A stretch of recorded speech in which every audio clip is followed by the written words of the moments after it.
Hello, hello. It's been a while. Been a while.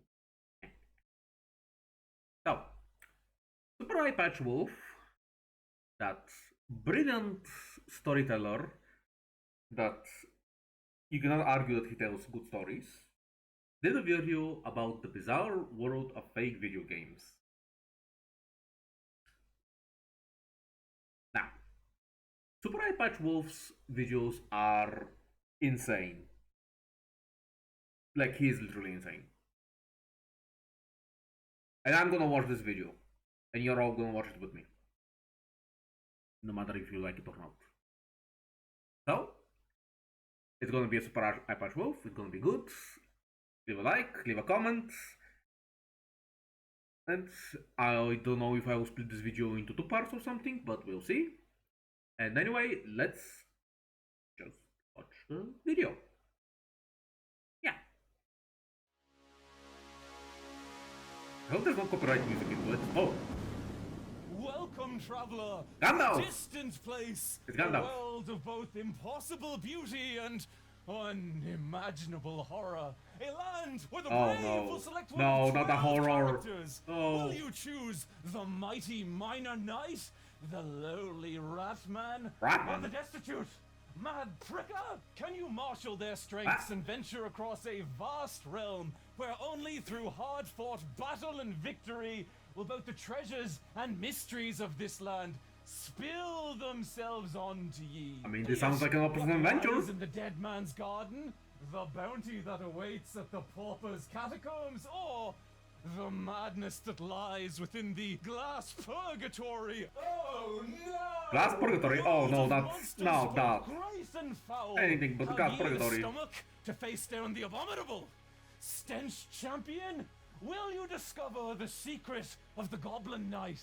But heed my words, young hero. You say goblins? Do not fall prey What, to the fucking sinister goblins? temptation of the dubious friend. Step forward, my champions, for this is the world of Vermis, a brand new video game from Plasterboo Entertainment. It's an actual game, though. Vermis is not real. What? And you know it's not What? real because that's the name of the video. Hello, it's Oh. me, back from my journey down another Ow. internet hole to bring you not another real one of game. these videos. This time we're talking about the strange world of fake video games. Why would somebody create a Much like fake video explain game? to your accountant that How do the you create a wizard fake video costume game? you bought is tax deductible, fake video games can be a little hard to understand at first, as you could be talking about anything from Kickstarter Why game the hell? development scams, AAA game trailers that were never real, Sony, you motherfucking liars. Mobile phone I apps mean, it's where- Sony. Oh my god. Honestly, I have no idea what's happening here. I have something to say about those But things. We're not talking about any of Hello. those because I Hello, don't Kato. care. I do care about. Yeah, I am Hollow Knight streaming this someday. as well. I bet that will be So, good. What yeah. we are talking about is the bizarre phenomenon of people creating games that just don't exist. And maybe you're thinking, John, what does that even mean? What are fake video games? None of this makes any sense. Yeah, like, what? To which I would respond, What? no, it doesn't. I mean, humans don't make any sense. Just So, watch the fucking video. On the 11th Yeah. of February 2012, a 1 minute and 19-second video was uploaded to the internet. The video was simple, just a still image with a song playing over it. But the curious part was the title. Persona 5 Tightrope title screen. Uploaded Okay. to a channel called Atlas XP5. I've never played the I'm Persona game. curious because A, Atlas was the publisher of popular video game series Persona, and B, at this point, Persona 4 had been out for 4 years, but there hadn't been a single word on Persona 5, except this video. And suspicious as Really? it seemed, there was something so real about it. The song itself Did was they a eventually make beautifully Persona composed 5 piece of from jazz that? fusion that fit in well with series composer Shoji Megaro's previous soundtracks. and the illustration featured could have been ripped directly from the art books of Persona character designer Shigenori Sojima. Both elements combining into something that felt bafflingly real, but even more so when, in the weeks that followed, more and more tracks began to appear on Atlas XP5, and you could hear the entire game in these songs, the boss battles, the hangout music, the shopping sections. But soon, it wasn't just music being uploaded to Atlas XP5's accounts. Concept art, promotional posters, environmental design, and even animated trailers began to appear, and perhaps most intriguing, full character profiles, revealing a cast of classic Persona archetypes. Okay, I know people are insane, but that's protagonist a whole new level. Favorite inferior male companion. But where things started to get bizarre was when actual shots of the game began to appear, detailing actual gameplay systems like a social media mechanic, as well as a controller layout for what looked like an emotions-driven dialogue system. Soon, even pitch decks for the game's story were being uploaded, unveiling a narrative that featured interdimensional old gods and an in-game apocalypse the player would survive. And while that maybe felt a little bleak for the Persona series, it fit perfectly with Persona's darker parent series, Shin Megami Tensei, a return that a portion of the fan base had been rabid for. Those fans now passionately speculating about the validity of this game, speculation that you are a slave, want emancipation. I mean, who doesn't? This is just the intro to this whole video. And somebody is already full on dedicated to make a full fucking Persona game out of just the void. Went into overdrive when an official 2013 teaser trailer of Persona 5 seemed to reflect the themes of manipulation and control that were present in everything Atlas XP5 had revealed, from the artwork to the story details to even the titles of its songs. And with this, a tantalizing inevitability crept into focus. Someone within Atlas was leaking Persona 5. Were they actually? 2 years later, the official trailer for Persona 5 I've never played Persona, so... Did it have nothing to do with it and copyright music? Oh my god. It was a completely different video game. So, what in the sweet Kenpachi Rama-sama was this? Well, the truth is, by that's a good question. Cracks had already started to appear in whatever this was. The internet had grown up a lot in the 3 years since that first video. That initial title screen theme being traced back to a single from J-pop duo Vivid Blaze, with all other tracks on this page being traced back to similar musical acts or soundtracks. What's something interesting? I mean, this is interesting for me, so if it's not for you... While it's speculated that some of the artwork at least is original, I was able to trace enough of it back over the course of an afternoon to the point that I seriously doubt that. Meaning that what we're actually looking at here is a bizarre magpie's nest of dozens of different pieces of media scavenged from across the internet and then chopped and spliced together into something that creates the illusion of a real video game. Thinking of uploading it to YouTube. Known as Persona 5 My reaction to it. Project, and its existence raises some interesting and precise questions. One, why does a piece of media like this even exist? Yeah, why? 2, how was it able to convince so many people? 3, what is even the appeal of a fake video game from an audience perspective? 4, why would someone put so much time and effort into making it? And 5... Okay, before he gets to 5, I have no idea about the first one, but to answer the second one, let's be honest. A lot of people are literally idiots, and they'll go to from heaven to hell and back again just to get a sniff of the same feeling they've had while playing anything, like the same nostalgia feeling. Like, nostalgia is basically hell of a drug. So to answer the second one, yeah, people will do anything to get some of the same feeling back, and yeah. What's the appeal of consuming fake video games? I mean, to refer to my previous statement, it's the same thing. People want the same thing. And over again to experience the same pleasure. They want, like, nostalgia is literally returning to the same point, to a previous point in your life where you felt better, where you felt good about yourself. And that's reminding you of such a time. And why would somebody make a fake video game? Well, I have no idea about that one. I mean, maybe just for the fun of it. Like, why the fuck do I even write my stories? Just for the fun of it. I know nobody maybe is interested in them, but still, it's fun. Finally, have I wasted a significant portion of my life making this? I mean, come on, SuperEyePatchWolf. You've literally watched The Simpsons, all of The Simpsons, a couple of times, ranked each episode of them, gone into Cthulhu and Undertale, and Garfield Cthulhu, I mean, and Undertale. So yes,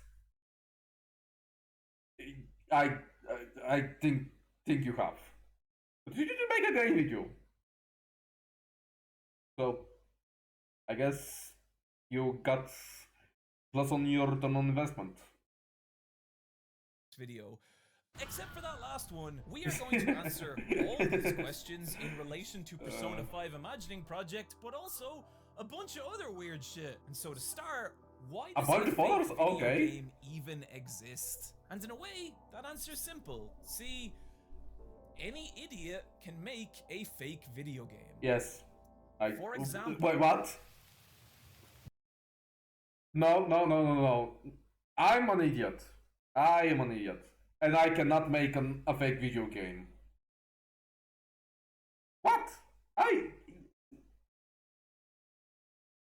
Okay. I guess I can make a fake... I'm confused now. Huh. Oh, wow. He's been through something.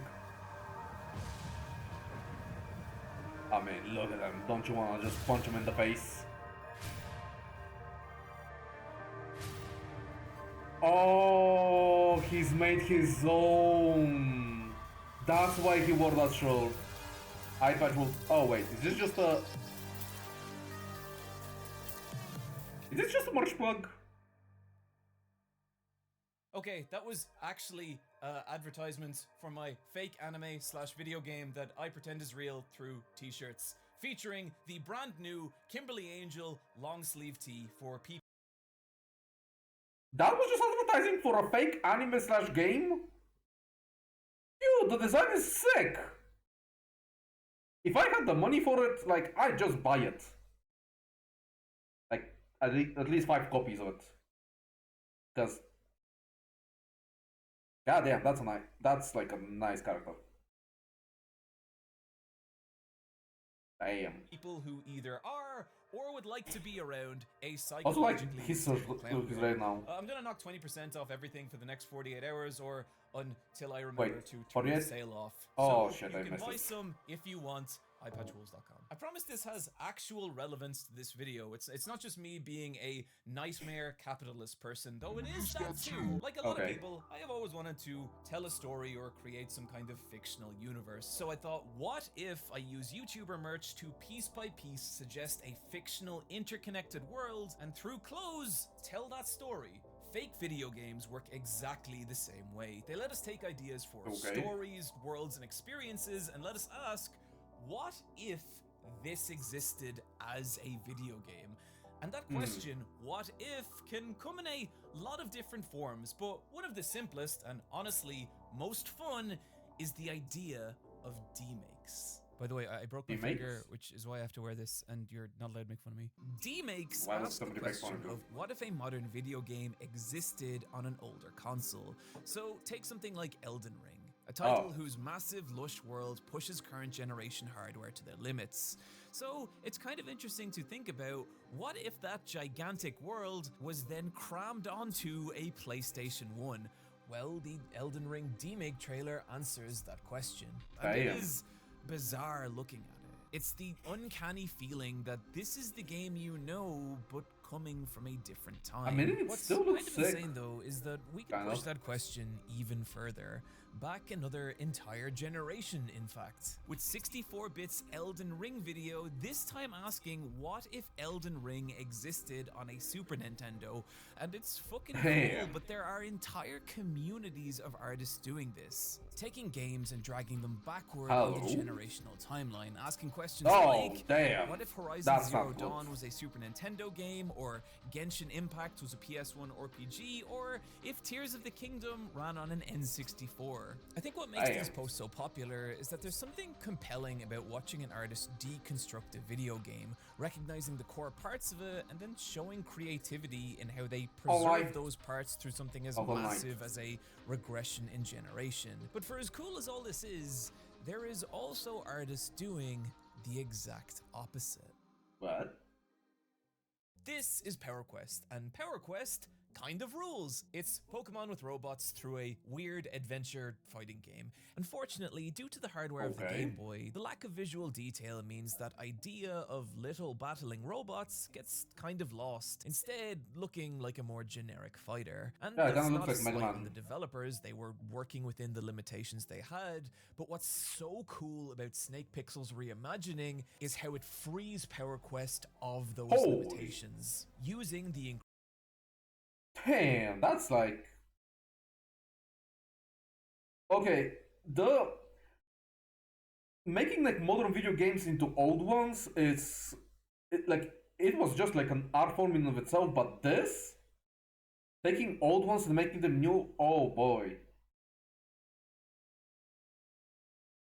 This is just great art. But like, you could see the kindergarten or the... Is that a naked person on the statue? Is that person naked? Why is he naked? What the hell? But damn, like the designs and the... Puppy! Oh, such a cute puppy! Oh, he's such a cute puppy. Damn. Increased visual fidelity to create depth, which lets its background elements like the dog and the cat give us a sense of scale and the visual context to understand just how small these little fighters actually are. And as a side note, I really love the addition of this book bag. It creates this kind of after-school atmosphere, like two kids have met up, tossed all their school shit aside, and are now battling their tiny robots, all making for an image that feels more like PowerQuest than PowerQuest. This is what I love about Snake Pixel's work. They'll take the core of what's cool about a game and then rebuild it visually in a way that frees it of whatever limitations held back the original. And those limitations aren't always technical. Take, for example, the original Chrono Trigger. Easily one of the most beloved that looks like Dragon Ball. That bafflingly never got a true sequel. I know Chrono Cross exists, it's a fine game, it doesn't count. However, in 2001, a mysterious new trademark was created by Square, Chrono Break, which at least for a little while seemed to be a project in active development. However, due to the political snake pit that is video game production, the staff of Chrono Break were reportedly subsumed by Final Fantasy XI. That Chrono Break trademark expiring in 2011, meaning that whatever this potential sequel might have been, we will never know.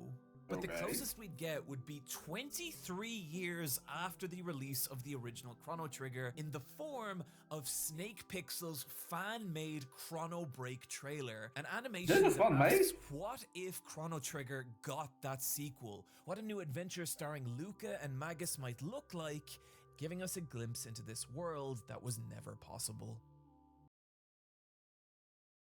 Okay, the fact that this is fan-made, like, god damn, like people with passion and just the need to create something amazing, it's like, oh, like imagine if some people just weren't seriously limited by just their living conditions, their living situations, anything.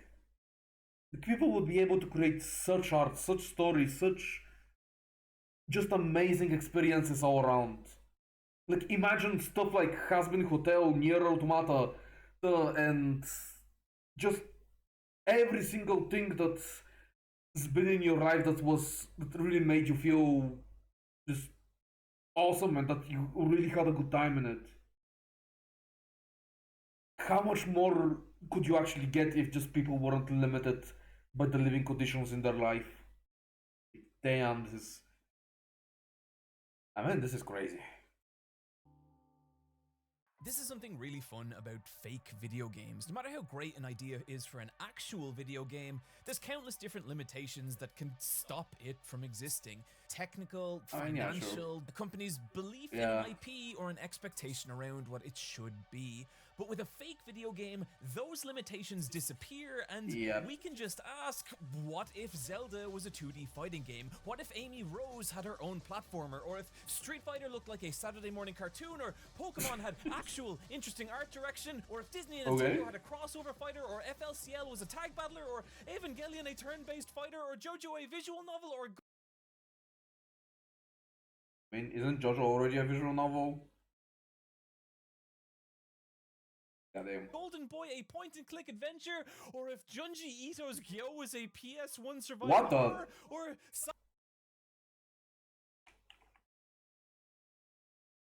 Wait. Where is it?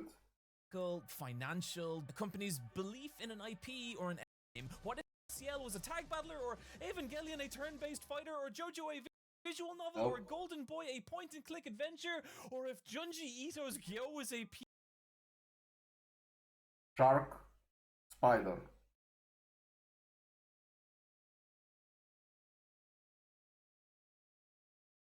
That's a... How does that sound both so dumb and so terrifying that I'm just impressed by it? What? Oh, okay.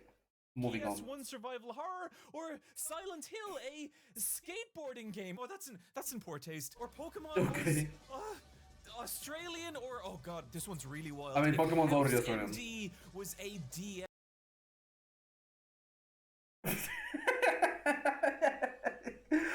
I've watched all of House MD, and if it was a Nintendo GS game,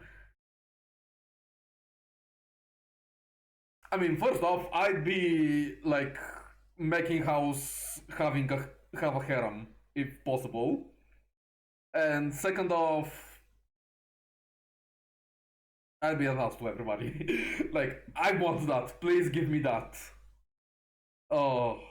Yes, game with full-on fake screenshot mock-ups, fake gameplay sections, even a fake listing on Metacritic. Oh my god, that's fucking real. People. What? Wait, is that actually a real game?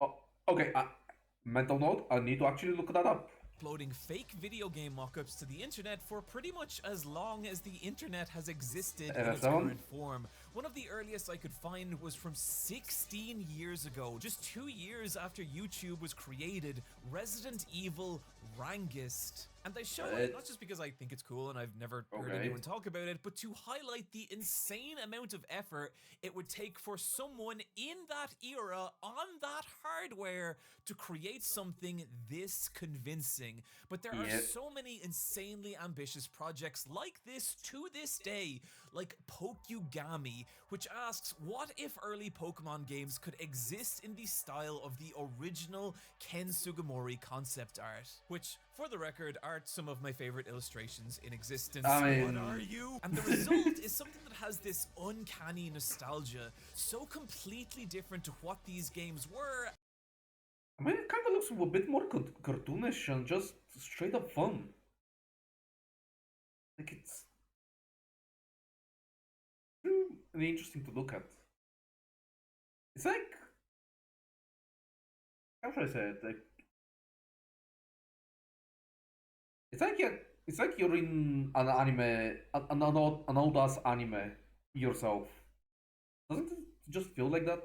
And yet so beautifully faithful to them. Another example being Curiomatic's impossible trailer for Mother 3 that asks, what if that world was rebuilt in the style of the plasticine models from the original Earthbound player's guide, dragging out the core of Mother 3 and rebuilding it in this simultaneously impossible but faithful way. One project that takes that concept to the absolute extreme being Onry Boy's Dreambound, asking, what if the world of Kirby existed as this bizarre mashup fusing the aesthetic of Earthbound and the gameplay and mechanics of Paper Mario, and everything from the gosh darn gorgeous pixel art to the tactile feel of the menus is so convincing in answering that question.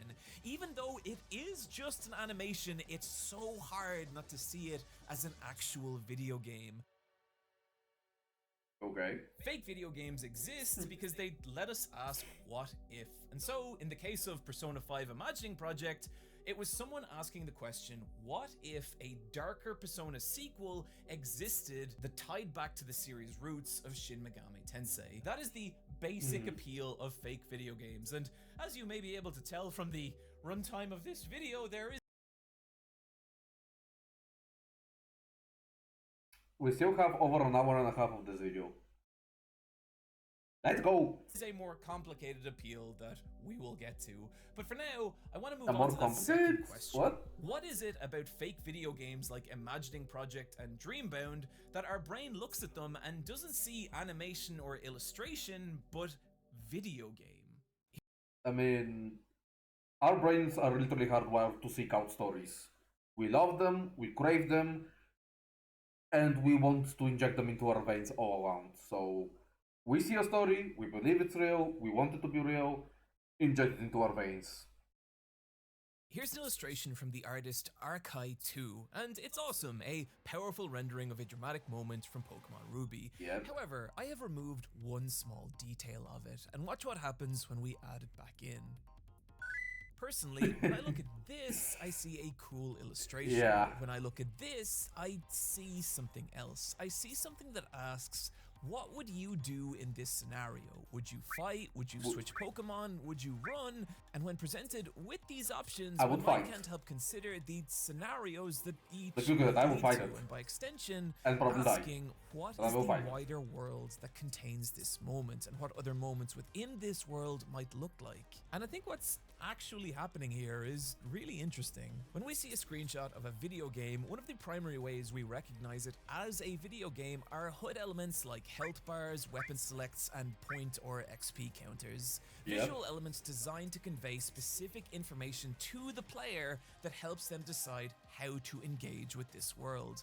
And if you've been playing video games for any length of time, it's visual signifiers like this that your brain has become hardwired to interpret as video game. And if we remove those visual elements, that feeling that this is a video game is lessened, making it feel more like a traditional image. But if we inverse this and add those same visual elements to a traditional image, it raises that same feeling, nudging our brains into interpreting this as a video game. And that's why it's so hard to look at something like Dreambound and not, at least on some nearly subconscious level, see video game.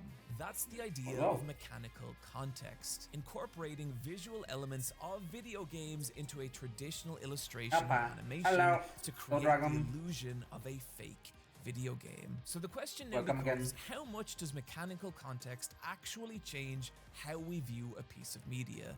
And to answer that question, I have quite an unusual example. Spend long enough on TikTok in late 2022, and at some point, you may encounter a video in which the viewer from a first-person perspective is approached by an unusual, wide-eyed girl. Excuse me, sir? My husband's missing and I really need Please don't hurt me. Do you think you could help me? Please don't hurt me. Find him? Thanks. Please don't hurt me. This is Molly Moon, and the majority of her videos go like this. Molly approaching the viewer with an, Excuse me, sir? Excuse me, sir. Excuse me.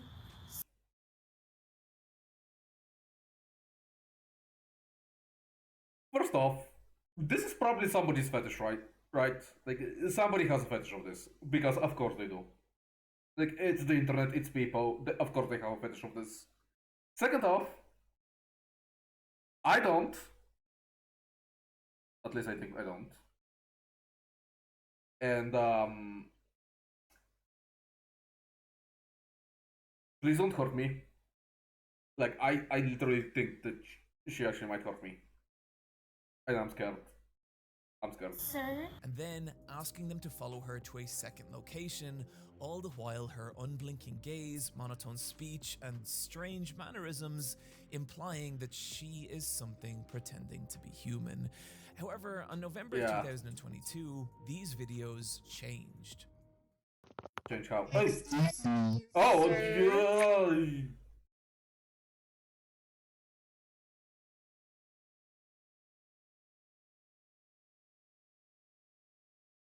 Yep. New fear unlock. Forget the fetishes. This is new fear. I am gonna have nightmares. SuperEyePatchWolf, you gave me nightmares. Congratulations.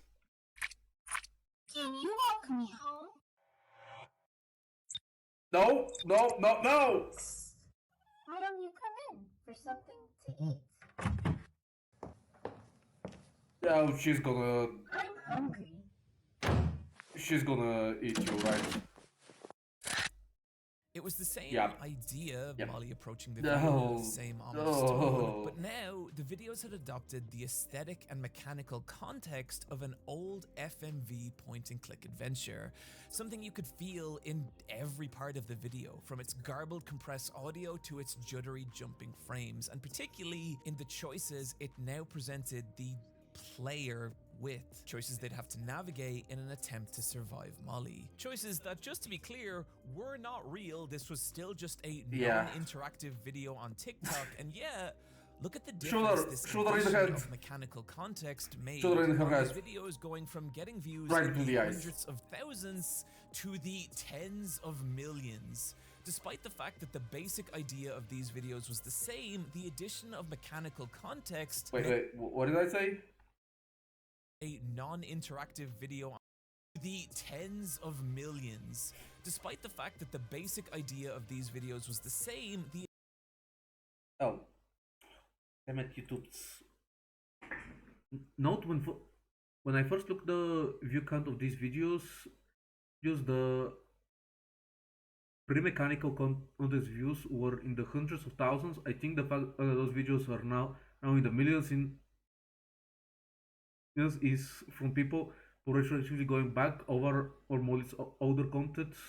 Additionally, okay. The addition of mechanical context meant they became something else, nudging the videos into the realm of suggesting this wider interactive experience that asks the viewer, what would you do? And while Molly was not the first or only to do this, she stands as an example of the impact mechanical context can have, and if you want to see just how powerful this idea can be, we need to talk about the work of Hoshi Backyard. Hoshi Backyard is clearly... Cute anime girls, something horrible is about to happen to them, isn't it?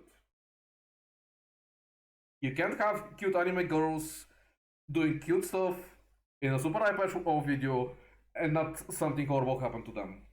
What's gonna happen? Please spare me. A very talented artist. The work is gorgeous, precisely technical, yet retaining an intense amount of expression and personality. However, what I think makes Hoshi Backyard's work so powerful is how they use mechanical context. They recently created a series imagining Demon Slayer as a Souls-like, and what I think is so powerful about these images is the intense amount of consideration that's gone into not just what this game might look like, but how it might feel. As my patrons pointed out to me, what Hoshi Backyard has done here is lift the UI and gameplay of Sekiro Shadows Die Twice and fuse those mechanics with the story and world of Demon Slayer. I mean, that actually works. Into a fake video game so sumptuous and convincing, Everything from the tasteful way the camera is positioned behind the player to frame Oh, action, damn. to how your lock-on reticule will flash red to indicate critical hits, to even the fake PlayStation trophies that pop on the demon execution screen. It all Even combines fake into trophies? What not the just hell? images that I mean, come on. How has somebody not already made this into a game? Like, make a Sekiro type-esque Demon Slayer game. What the fuck? Make it happen.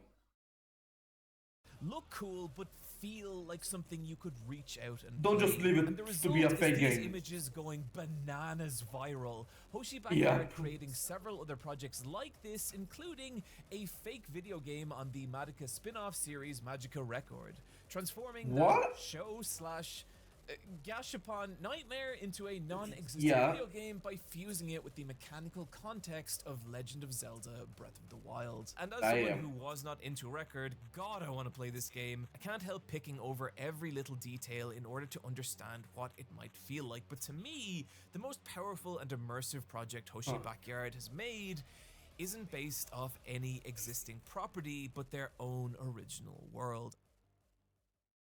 Unlike Hoshi What? Backyard's other work, Lost Property Control Organization isn't based on an existing IP and doesn't use the UI of any actual video game. Instead, this is a built from zero fake video game, and because of that, the experience Hoshi Backyard is able to craft is completely unique.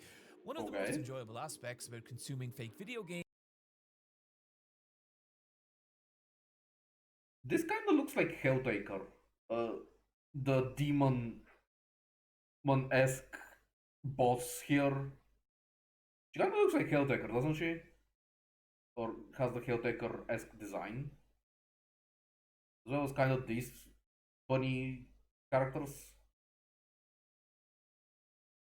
Damn. So we got like a wizard, I'm guessing. I was gonna say like a nun, but it's more like a barbarian with the malice. So probably this is actually like the nun or the holy person, especially because they're in the HP. So this is basically the tank, and this is like the DPS damage dealer. That's like going in melee again. Games is looking at screenshots and piecing together the kind of experience they might be with a skillful artist able to But with suggest a so gun. much through Oh boy. just mechanical context, even in a single image. But we can tell that combat is a part of this game. The protagonist has a gun, what looks like multiple weapon slots, as well as a health bar and possible stamina slash mana bar.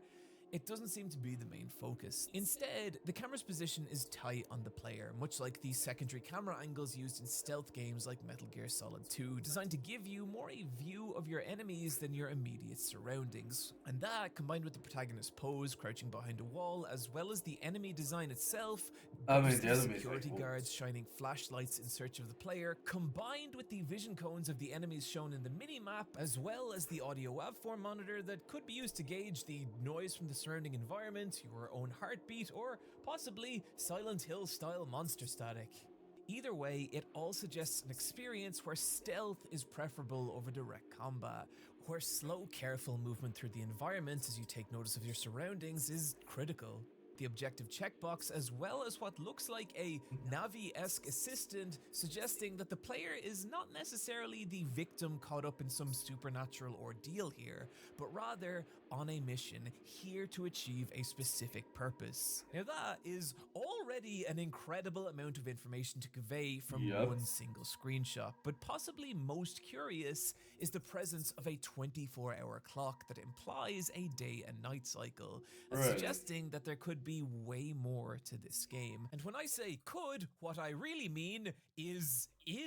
Let's make the point of how immersive just a single screenshot of Lost Property can be. The monsters rotate over night Property and Control day? Organization exists across dozens of different images, each one adding a little piece to what the experience of this game might be like. There being portions of the game where you socialize with classmates, as well as spend time with members of some kind of shadowy organization. There are dialogue options, classroom scenes, a level up screen, melee combat, crafting menus, boss battles, and when we combine Okay, come on.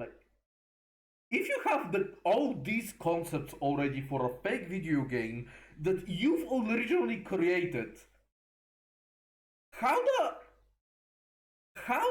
has not a single studio picked this idea up, gave you a ton of money for it, and just made it real? Like, how? Why? Get onto this. This, like, Sony and just all the studios in general. Just how? How has nobody made this? It's real. Them all together, we get a startlingly clear picture of what Lost Property Control Organization could be. A survival horror RPG with a Persona-esque day and night system where you spend your days building bonds with other characters, making narrative choices, leveling up your stats and preparing your equipment before traveling to the Lost Property Control Organization in the evening, where you'll be briefed on that night's mission. Missions where you venture into haunted locations, stealthing past its enemies, as well as experiencing horror set pieces with the objective of tracking down the area's boss monster, whom you must defeat, collect the haunted relic that spawned it, which is what I'm guessing the giant backpack is for, before escaping that area with supernatural forces pursuing you, some of which may even follow you.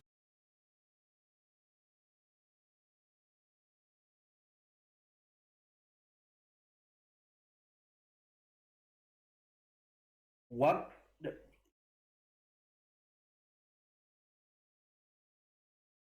Goddamn, that clown is hella terrifying. And I'm guessing since, like, this slender-esque clown, like, what the Slenderman-esque, like, clown, like, what the, since nobody else is, like, reacting to him, I'm guessing, like, to the aesthetic, only the player character can see him. Oh, that is terrifying. You back out into the daylight sections, and goddamn, that all sounds so fucking awesome. Despite the fact that Lost Property Control Organization exists as basically just a collection of PNGs on Twitter, they combine to create an illusion so believable and compelling it's garnered a massive fan following. A fake video game that people are themselves building onto. They're existing not only Lost Property fan art, but even fan interpretations of what its menu music might sound like, as well as animations of what different scenes might look like in motion. That is how an immersive experience Hoshi Backyard is created here. That is the power of mechanical context. Despite seriously, how can somebody not pick it up and created something official with it? There is a deeper layer to how it uses mechanical context.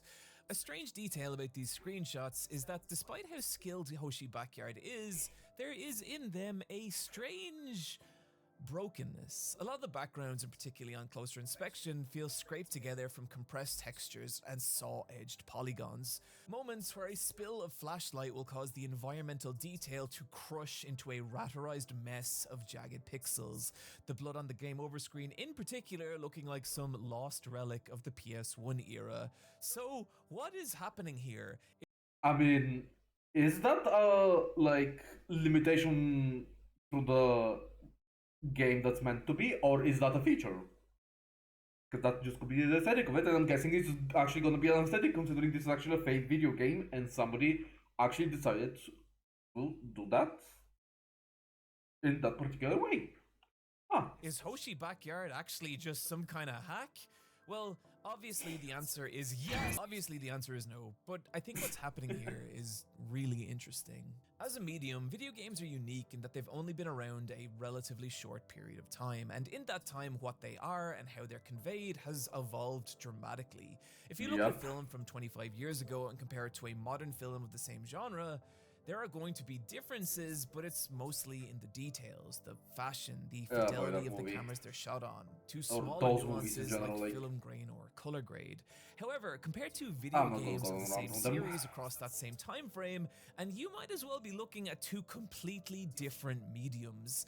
And that's because, unlike pre-rendered animated films, video games have always had to generate their visuals in real time on real hardware, forcing developers to make major visual compromises in how they convey their worlds. And the result of those compromises is the aesthetic of video games. From the stylized pixel art of the Super Nintendo era to the low poly landscapes of the PS1 and Nintendo 64 to even the shiny sophistifutures of the PS2/3 and 360 era. These aesthetics are all in different ways compromises born from limitation, and the reason those same aesthetics never appeared in other mediums is because other mediums never face those same limitations, even the earliest computer animated films. There's a quote I really love from the artist and composer Brian Eno: "Whatever you find weird, ugly, uncomfortable, and nasty about a new medium will surely become its signature. CD distortion, the jitteriness of digital video, the crap sound of 8-bit, all of these will be cherished and emulated as soon as they can be avoided." That is what's happening in the background of Hoshi Backyard's work. Not a mistake, but a conscious effort, not only to call back to the aesthetic of old video games, but to create the illusion that this is a world struggling to exist within the hardware of some fictional console. And not only does it immensely up the immersive quality of Lost Property, it shows us something really cool that fake video games can do: use mechanical context on this deeper, subtler level, emulating the feeling of these hyper-specific eras in gaming, and particularly in a fake video. It seems like it's creating like the found footage-esque feeling of, you know, the analog horror, like RGs, like goddamn.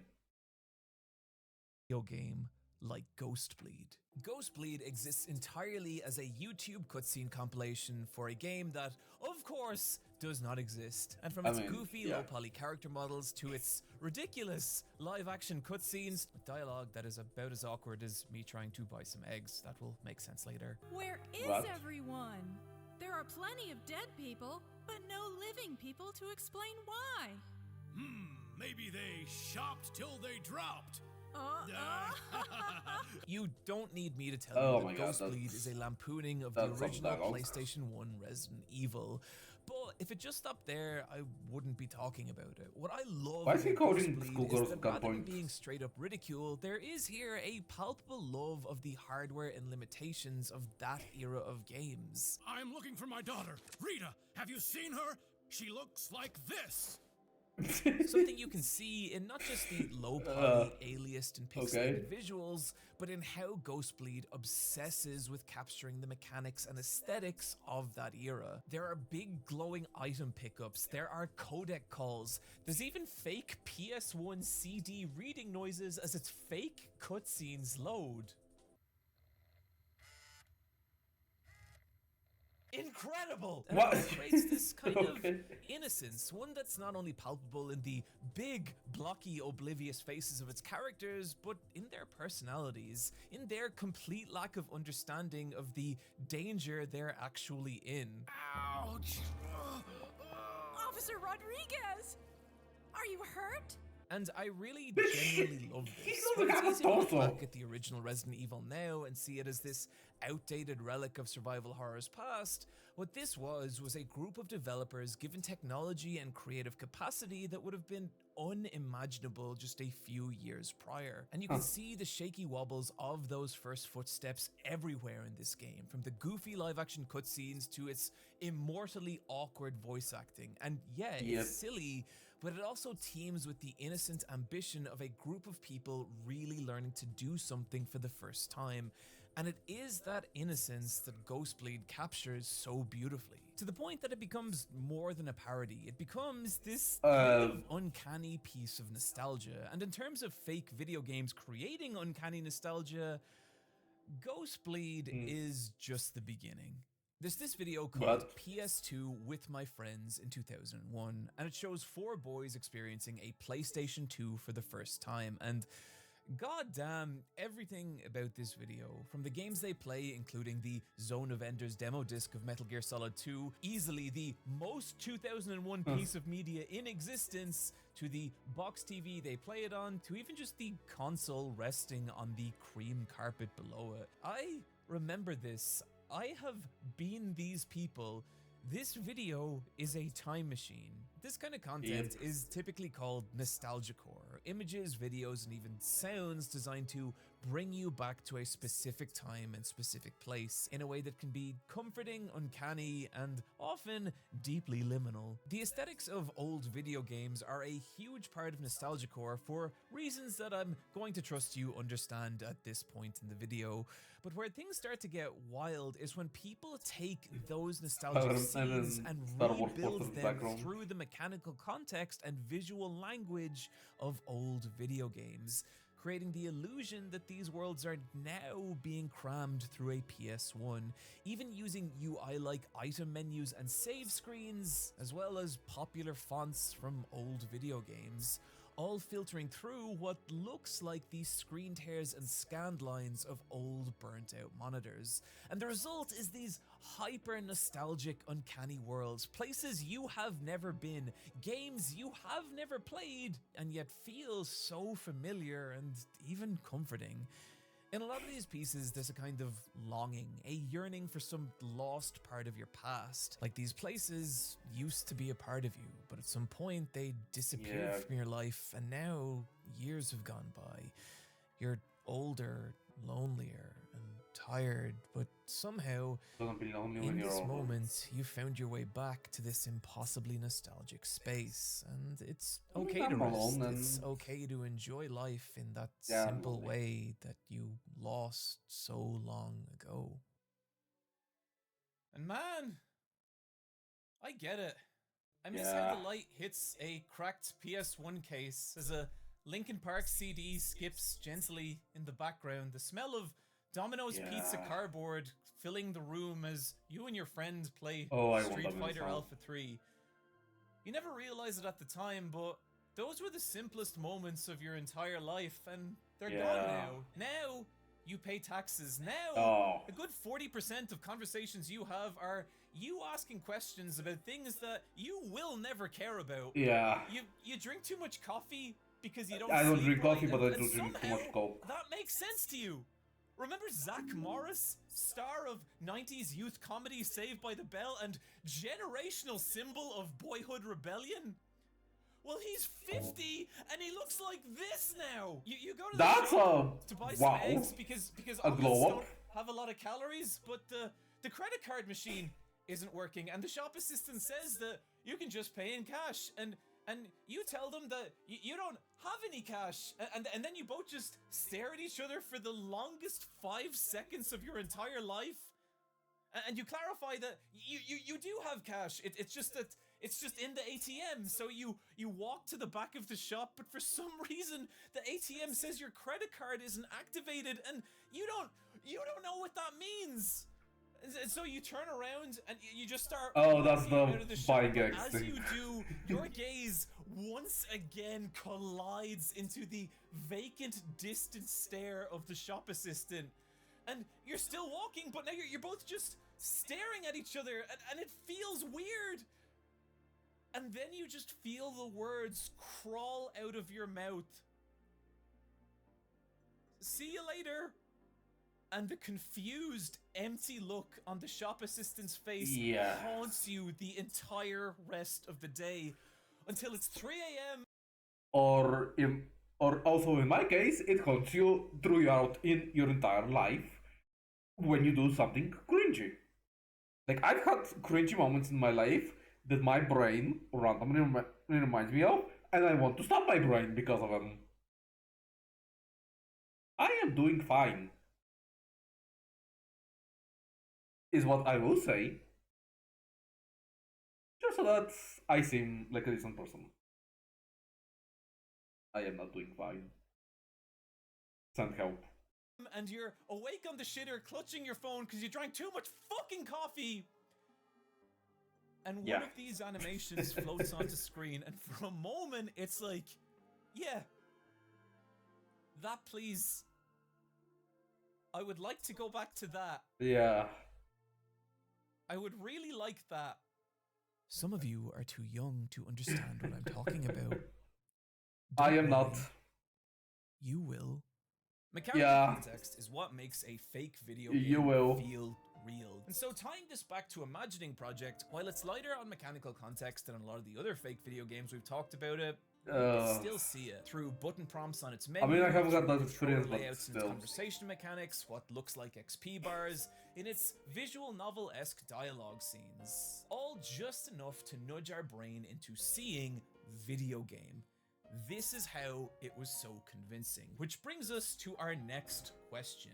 Why did people want to believe this? What is the appeal Nostalgia. of experiencing a game you Nostalgia. cannot play from an And audience stories. perspective? And to answer that question, we must once again delve into the murky waters of games past. Hello, this seems to be the perfect time to tell you Okay. about my new media book club style podcast, Versus Wolves, in which myself and my friend Wooly Versus Shameless plug again. ruin each Okay. other's lives with different media-based recommendations that you can follow along with.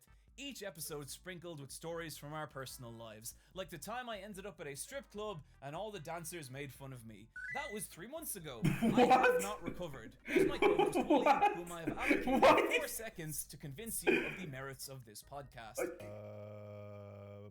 Yeah, no, so, well... Okay. Haha, great job, Wooly. Link in the description. Now, back to whatever the fuck I was talking about. What you're looking at here is Okay. a poster slash Okay. piece of box art slash magazine advertisement for the game Double Dragon 2: The Revenge.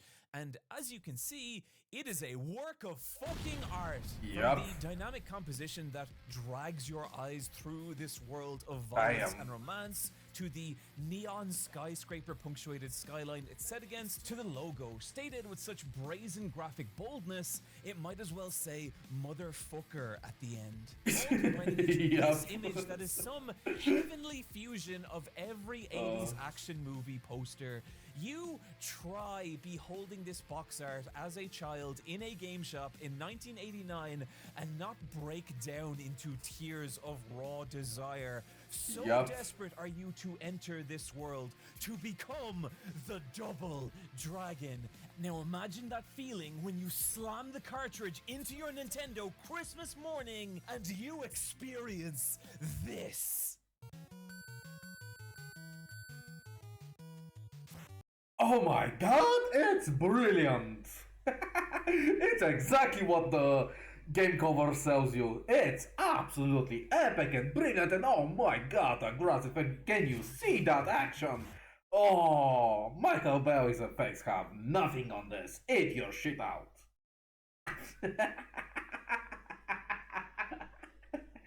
Oh my god, what the heck?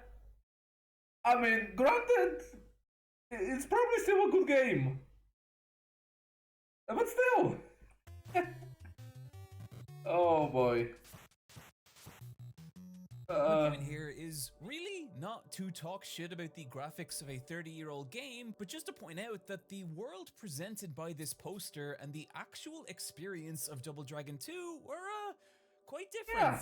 This Yeah, used they to are. be really common. Because of the limited capabilities of hardware, companies would have to build an idea of a game and its world in the viewer's mind in order to sell them on it. And it meant there was a kind of abstraction happening when you played games. Yeah. You as the player accepted that this 17 pixel tall man was really just a representation of this radical dude. In other words, companies Yeah. would use secondary media to flesh out a game's characters and world, to give players a better idea of the experience they were meant to be having in a way that the hardware didn't allow. And this secondary media came in so many cool forms. Magazine ads, box art, gaming walkthroughs, even the sides of arcade cabinets. But probably the best known pieces of secondary media for games were manuals. Often gorgeously designed little paper tomes packed in with games that in the time before wikis and online fan communities were these treasure troves of additional information, context and lore about the worlds you were meant to be experiencing, often coming with these really elaborate illustrations and even world maps. Some, like the Link to the Past walkthrough, even having these intricately designed little illustrations of every piece of equipment in the game. Famously, the Earthbound manual manual was a full-on in-universe travel guide with photographs and artwork of its different locations, fake newspaper articles written by its characters reacting to the events of the story, and even photos of these beautifully made little plasticine models of nearly every character and enemy in the game. So ask yourself, why does this exist? And sure, you could argue it was a packed-in game guide because Nintendo was terrified the West wouldn't understand what the fuck Earth. I mean, probably when they were creating this, they didn't really have that much limitations around creating the game guides, or that much restrictions. They just could go really just passionate, and the creators, the developers, they could just go full on passion, full on creativity, full on everything on it. And just create just good art. Earthbound was, but I think it's more than that. I think this was designed to help create an image of this world beyond what was possible in the game. So if you've ever looked back at old survival horror games and wondered how people found them so pants-shittingly terrifying, this is a big part of it. As a player, you accepted that when you played these games, you weren't seeing this, you were seeing this. You weren't seeing this, you were seeing this. You weren't seeing this, you were seeing this. Fuck, sorry. Okay. That got in there. That was I guess we know what he's into. Capacity to create a wider world beyond what the game could do. And I think there was a real art to that. Which is why I think it's such a shame that ever-increasing graphical fidelity meant that we stopped needing secondary media in games. But it leaves us with an interesting question. What happens when you create secondary media for a game that does not exist? Apple Quest Monsters DX exists as a manual for a game that is not real, chronicling a fake RPG where the player battles and collects Pokemon-style monsters. It has a fake world map, fake screenshots, and even has a cover that uses plasticine models similar to the Earthbound travel guide. Which makes sense as its creator, Splendid Land, came to the idea from their childhood memories of reading old game guides for games they had never played, and the imaginary worlds those guides created. And what's so special about Apple Quest is how beautifully it captures that, admittedly, very specific feeling. There's a full-on gameplay section explaining that you, the player, have 9 star points, which you spend by reading through the game's massive 80-monster bestiary and selecting different monsters for your team.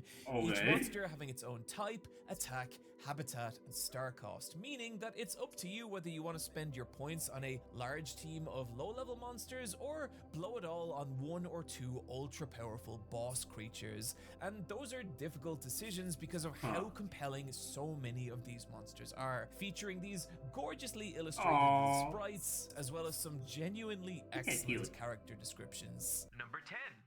Normal bird. Ever since it became a bird, people have commented how much more confidence it has. It ate 400 birds to achieve this form. Wait, what?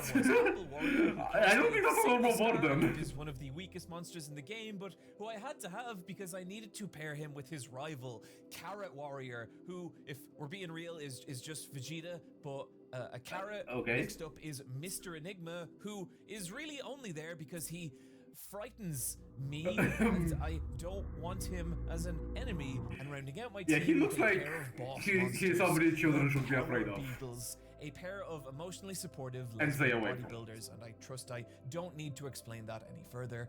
Making your way through Apple Quest Bestiary and selecting your team is how you experience Apple Quest, and that in itself is compelling, but what's awesome is the story that unfolds as you do. As you read through the Bestiary, the game throws in little narrative breadcrumbs, even foreshadowing the game's final boss, Orchard Guardian, 7 stars and strongest of all monsters. And you can feel that climax drawing near as you read further into the end game, the monsters growing more powerful and strange until finally, hey, spoilers for a game here that doesn't exist, skip here to avoid. And also, people should buy this. It's on itch.io. It's $2.50 and it's better than most actual games I've played. You reach the Orchard Guardian, who has been murdered by Little Apple Warrior. His own weakness driving him mad, creating a lust for power, only for his best friend and rival Carrot Warrior to try and stop him before he's transformed into the Lord of Eden, a 12-star power monster, only to be defeated by you and your team and forgiven by his best friend Carrot Warrior, the final monster of the database being the two spirits ascending to heaven together, because no matter what you become, there's always still a trace of the person you were, and the people that really love you will... I mean, just from his voice alone, you can really hear that this story about that's on a fake video game, or a manual about a fake video game. Try to say that 5 times over. That, goddamn, it really did touch him. Like, yeah, good stories that are really really told in a good way. They have the power to move people, man. Wow. See that? God, I need to go back to therapy. What's special about Apple Quest is how thoroughly it creates the illusion of a real game world, and primarily not even through mechanical context like we've been talking about, but by building a game through the supplementary material of a games manual. Apple Quest not even being the only fake video game that does this, there are others, like Fever Nights, a game that exists purely through an official walkthrough for a game that, once again, it's not real. Or taking this one step further, Bird World, a fake RPG that exists not only through a beautifully illustrated fake manual like Apple Quest featuring location art, NPCs, party member profiles including how to recruit them, and even a level up table showing what attacks they learn when, but also through a fully composed soundtrack covering the entire fictional span of Bird World, suggesting everything from a non-existent opening menu with its fake title theme to even an ending title crawl with the melancholy piano of its final track, Goodbye Bird World. The combination of both Bird World's manual and its soundtrack combining into a powerful image of what this game would be. I repeat my previous statement. How has nobody made an actual video game out of these fake video games? Get onto it, internet, or companies, or whatever, or just in general, anybody. RPG rooted in the era of the Super Nintendo. This was an innocent, hopeful time for role-playing games that were often less about stopping whatever world-ending threat that the plot hung on, and more just exploring a gigantic, colorful, and weird world and the joy of discovering what waited there. Bird World, with its laid-back soundtrack and colorful art, capturing that feeling beautifully. But where Bird World as a concept gets kind of insane is that this fake video game also has a fake sequel. As games advance from the Super Nintendo era to the PS1, maturing audiences as well as evolving hardware meant that RPGs took a darker, more introspective turn, with games like Xenogears, Final Fantasy VII and VIII, or Kadelka, often taking place in these grim worlds whose problems were more complex than any one single threat. And what is so special about Return to Bird World is that it takes that evolution of RPGs and works it into its story, taking place 1,000 years after Bird World, but now the colorful, lighthearted universe has suffered a great calamity, resulting in a far bleaker feeling game, an evolution you can see in everything from the artwork of the manual, which has gone from these soft, exaggerated, cartoonish characters to sharp angle designs that feel more in line with the illustration work of Tetsuya Nomura. Its simple, flat landscapes now bathed in shadow, but most impressively, listen to how this same evolution is conveyed in the Return to Bird World soundtrack. Here's the theme of Anarchy Village from Bird World 1, which I have to keep talking over or this video will get copyright struck. But you can hear what a jaunty tune it is. And here is Anarchy Village's theme from Bird World 2, and oh dear, listen to that despair, listen to this place now desolate and hopeless. And while the soundtrack does keep some of the nautical absurdity from Bird World 1, it also punctuates it with far darker tracks, like The World Descends into Chaos, whose metallic, discordant sound speaks to a planet pulling itself apart.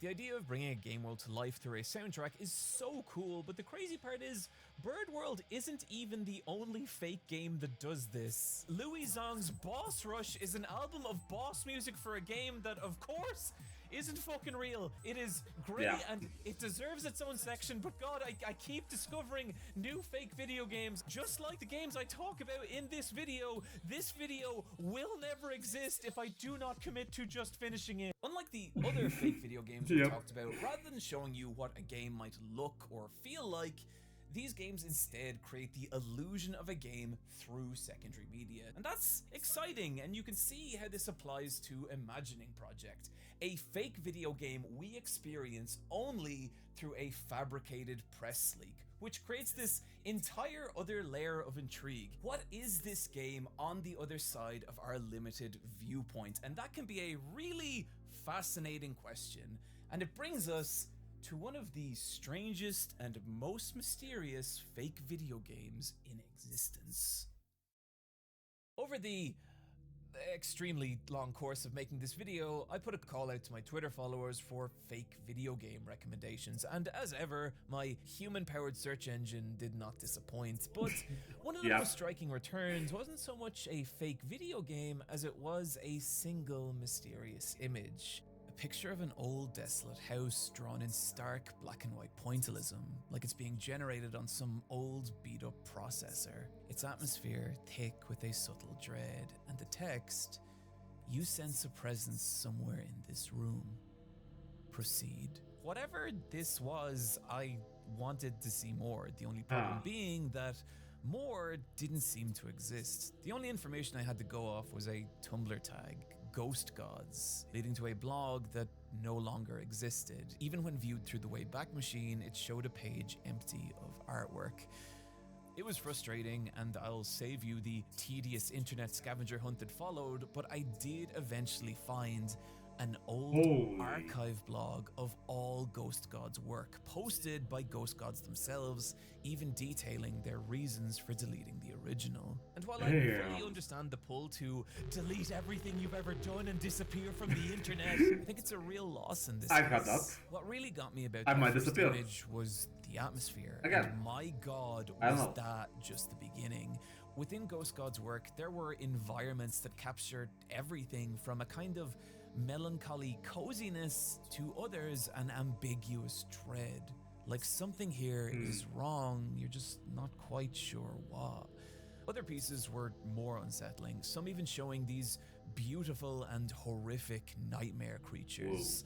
But what really struck me about so many of these images was the vague sense that they were all part of some interconnected world, which you could see in series like these sketches detailing some horrific abandoned swimming pool, a building that seems to have grown some kind of bizarre sentience, its walls pulsating with strange growths, organs dripping through its water slides, parts of the building disappearing into gaping maws and gnashing teeth. I love these pictures. There's a real feeling of exploration in them. They don't feel super polished or finished, instead like the development of an idea, something to be fit into a larger whole.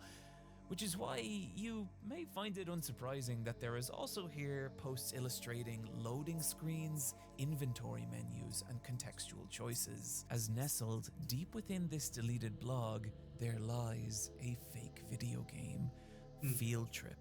What looks like a surreal Yume Nikki-like RPG Maker game, in which the player is pulled deeper and deeper into a bizarre world of strange environments. Given the nature of this archive, it's hard to say for sure which pieces are part of Field Trip and which aren't, but even just the process of trying to figure that out is compelling. The feeling that through this deleted Tumblr, you are peering into this old forgotten world of a video game that never existed and trying to make sense of it.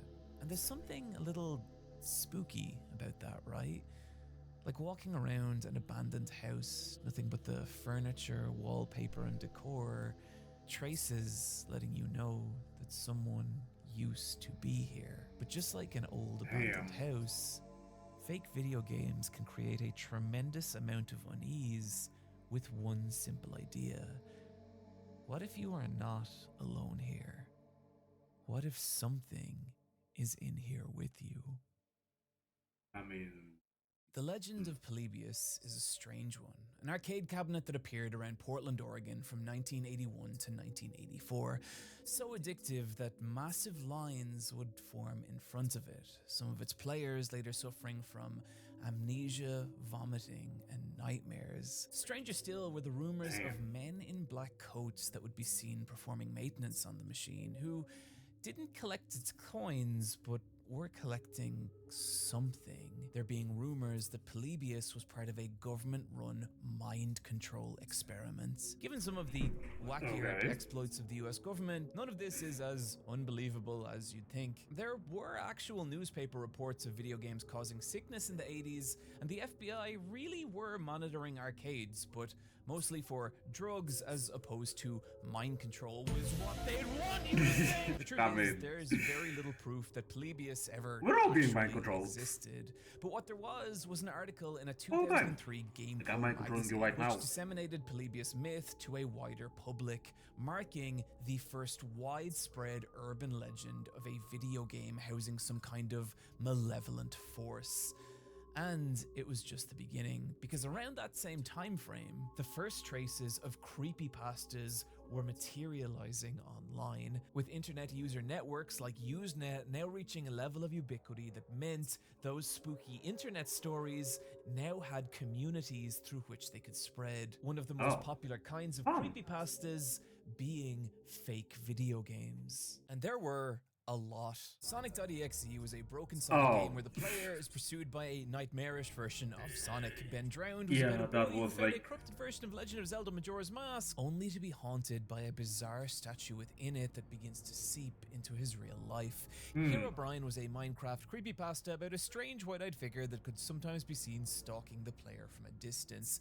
Mr. Mix was a typing game so difficult it caused panic attacks in players, the few who reached its final level discovering something so disturbing that they refused to speak about it. I could go on here, and I shall. Mario 128, Luna, Pale Luna, The Theater, Misfortune.gb, Animal Crossing Dead Town. Every copy of Mario 64 is unique. The Haunted Nest Godzilla game, Mr. Bones Wild Ride, Dying Happy, Who Are You Running From? The Butcher's Nursery, Into the Forest, Playing Along with Evelyn, JVK1166Z.esp. Anyway, that's actually probably enough for you to get the idea. Covetous, Never Forget, New Game Minus, Pokemon Snow and Mount Silver, Pokemon Lavender Town Syndrome, Pokemon Strangled Red, Pokemon Come Follow Me, Pokemon Black, like before the actual Pokemon Black, Pokemon Dead Channel, Pokemon Buried Alive, Pokemon Lost Silver, Pokemon Ash's Coma, Pokemon, oh god, Dotrio's got it going! Okay, I made that last one up. What I want to ask here is why? What is it about fake video games that make such fertile ground for horror? And I think that's a combination of two things. One, as we've talked about, all fake video games really are these little abstract worlds. And two, the best definition I have ever heard for horror is that horror is the dissolution of our world's boundaries. What this means is that in order to exist in our world and feel like it has some semblance of safety and order, there's certain rules we have to accept as reality, that we are safe within our homes, that our loved ones would never hurt us, that the dead cannot come back to life, or that we are the dominant species within the universe. It's those boundaries that make the world make sense, and horror happens when those boundaries dissolve. What is a haunted house but a space where the rules we understand the world by break, and through those cracks in reality, we see something sinister. Fake horror video games work exactly the same way, but what's so cool is how they can convey that idea through the language of video games. There's a specific thing that happens when a video game's world breaks: glitches. If we accept a video game's boundaries to be the lines of code that twist together into the rule sets that define these worlds, glitches are what happens when those rule sets begin to contradict and snap. Character models warp, textures distort, and NPCs begin to behave in bizarre ways. And there can be kind of amusing, but it's also sort of spooky. A tear in this reality, letting us see into parts of it we are not meant to. And what's so cool about so many of these fake horror video games is that they'll use the idea of glitches, of a corrupted video game, as the visual representation that its boundaries are dissolving, its world breaking down, and asking, what if through those cracks in this reality we see something staring back at us? Now granted, a lot of those stories did conclude with all the subtlety of the phallic motorcycle guy from the 7 remakes, but I don't think that should take away from just how cool a concept this is. And there's a lot of modern fake horror video games taking this idea of a broken video game housing some insidious entity and evolving it in some really creative and disturbing ways. The Lacey series is a collection of fictional Let's Plays where the player controls Lacey, star of a not real 2007 Flash game, as she works different jobs through different minigames. And everything about them, from their color palette to their gameplay, echoes this hyper effeminate and very specific era of Flash games. And it's convincing. There are loading bars, there are poorly designed, albeit very believable menus, and artwork that has this kind of how to draw manga roughness to it. However, as you continue through these videos, the kinds of things Lacey is tasked with become strange and cruel. The world around her begins to warp and break, the artwork corrupting into these distorted and disturbing images, all implying a far darker reality than the player originally expected. And it's awesome. To me, it captures the very unsettling vibe of mid-2000s internet, a place less so of monolithic social media platforms and more tens of thousands of disparate user-run websites. Meaning, stumbling into something that you really shouldn't have was common. But Lacey's captures that feeling beautifully. But also, through the corruption of this world, it forces you to ask the question of how does something this fucked up come into existence, and the kind of person who would make a game like this. The fictional creator of these games, not the actual creator, who seems fine. Lacey is interesting because it evolves that core concept of some insidious entity or awful truth at the center of a broken video game, but there are a lot of modern horror fake video games exploring that same idea. Petscop is another fictional LP series about collecting these delightful little creatures before gradually peeling back the layers of this reality and revealing the disturbing truth as to why it exists.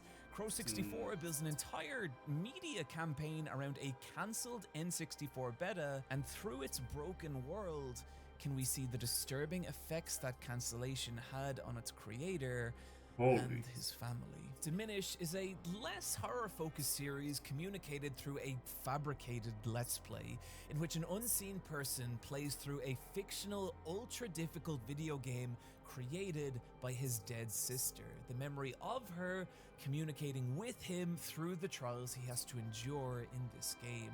All these games are cool and interesting and worth deep dives, but unfortunately, I have only so much blood in my veins. But there is one I just have to talk about. A fake video game that takes the concept of an insidious force hiding inside a corrupted game world to a whole other level. This is on the whole other level. Valverde begins like a lot of old creepypastas do. Someone finds a videotape in a forest, and when they watch it, they see beta footage of an old, unreleased video game. But it's in this footage that Valverde begins to peel itself apart from everything else. It opens with a fake PlayStation boot up screen. There is a language select, a strange memory card reader screen, even an introduction movie that is skipped by the player. By the time you hit Valverde's title screen, it already feels bizarrely real. This is too much effort to be an actual fake video game, right? And that uncanniness does not go away, as upon selecting a new game, a fully animated opening cutscene plays. The player then taken through a character creator and zone select, and from here, we touch down in a gorgeously designed village of limited polygons but infinite charm. The little villagers going about their little lives, working their little jobs. As a new resident of this village, your goal seems to be nothing more than to integrate into this community.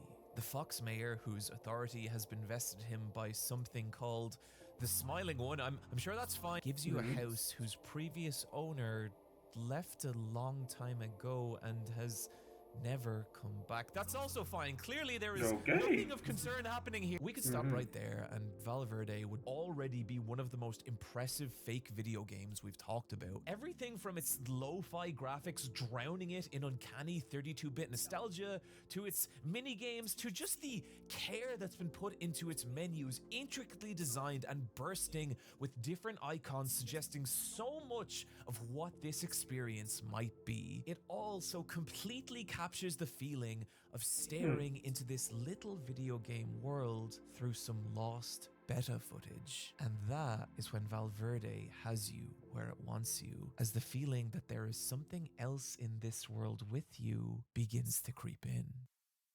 Is there? Oh.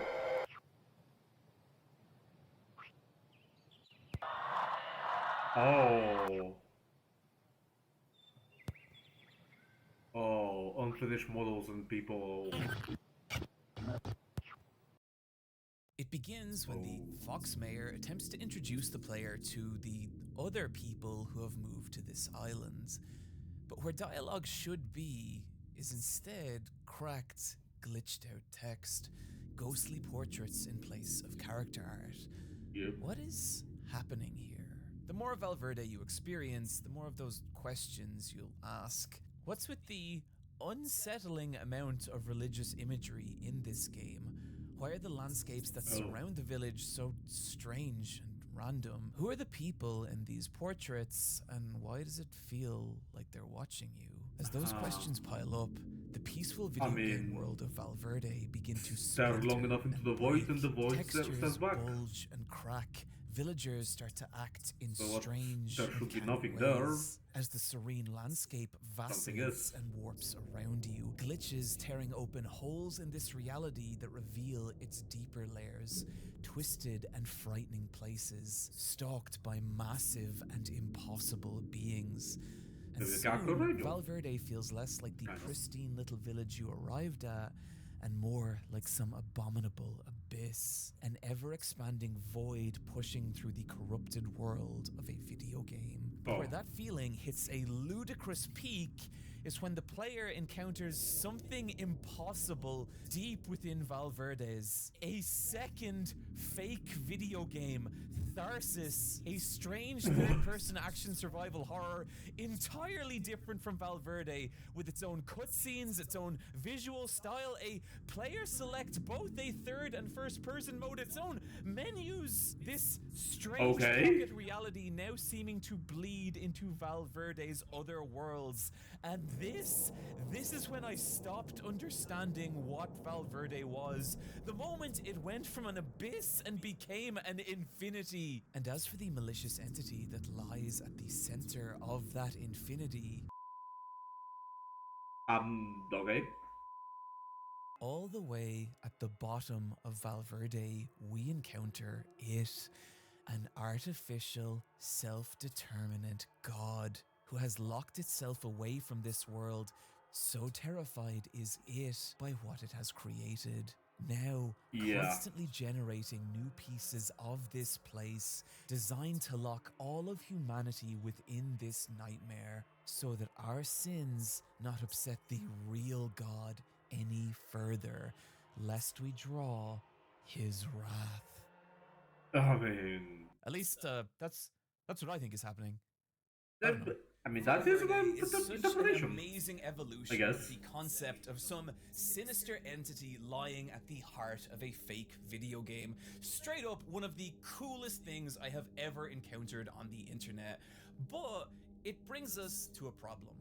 Criminally, Valverde doesn't have that much of an audience. Its second part, featuring that second fake video game and artificial god, has at the time of writing less than 100,000 views. Meanwhile, that's actually Valverde's underrated. videos get many multiples of that, which, just to be clear, is not the fault of the people making these explainer videos, and particularly Nightmind, who urges you to go watch the original, and he's right.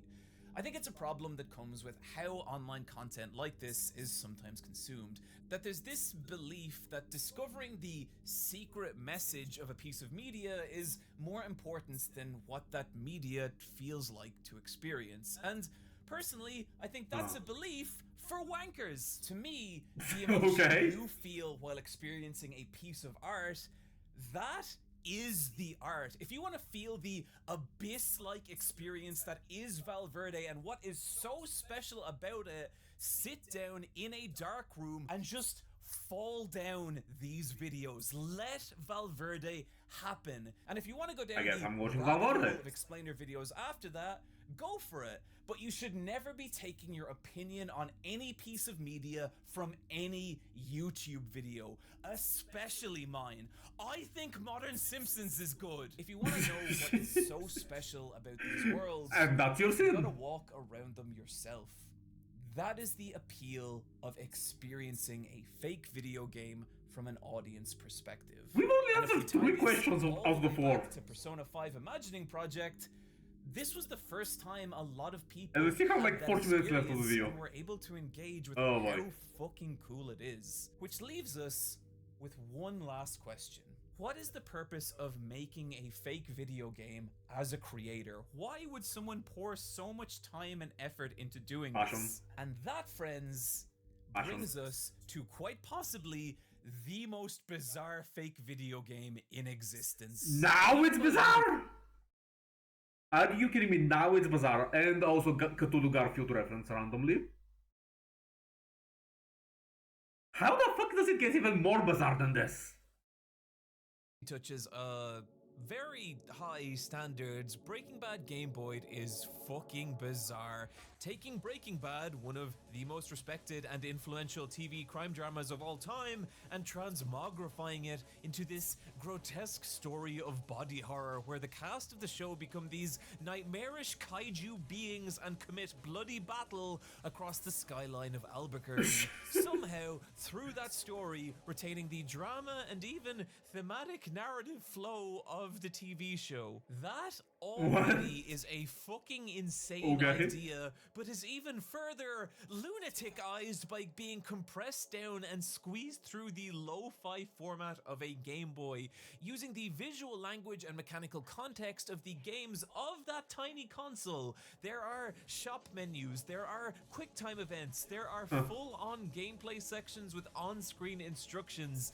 It is weird, but it is also one of the most uniquely compelling experiences I have ever encountered on the internet. But even more than that, it is an idea that should not exist, and yet it does. One that left me with a single burning question. Why? Why take a concept as insane as Breaking Bad told with kaiju body horror and then squeeze it through the medium of a Nintendo handheld? What possesses a person to create something like this? And that's a question I grew so obsessed with that I eventually reached out to Lumpy Touch and asked them directly. Their answer was unusually enlightening. Rather than making essentially a Breaking Bad fan movie from start to finish, I'm just showing bite-sized snippets of gameplay from the larger narrative. A part might highlight a story beat or game mechanic, and then in the next part we've time skipped forward. What did we skip over? Viewers enjoy filling in the blanks, imagining high-quality gameplay, maybe a platform or point-and-click adventure game.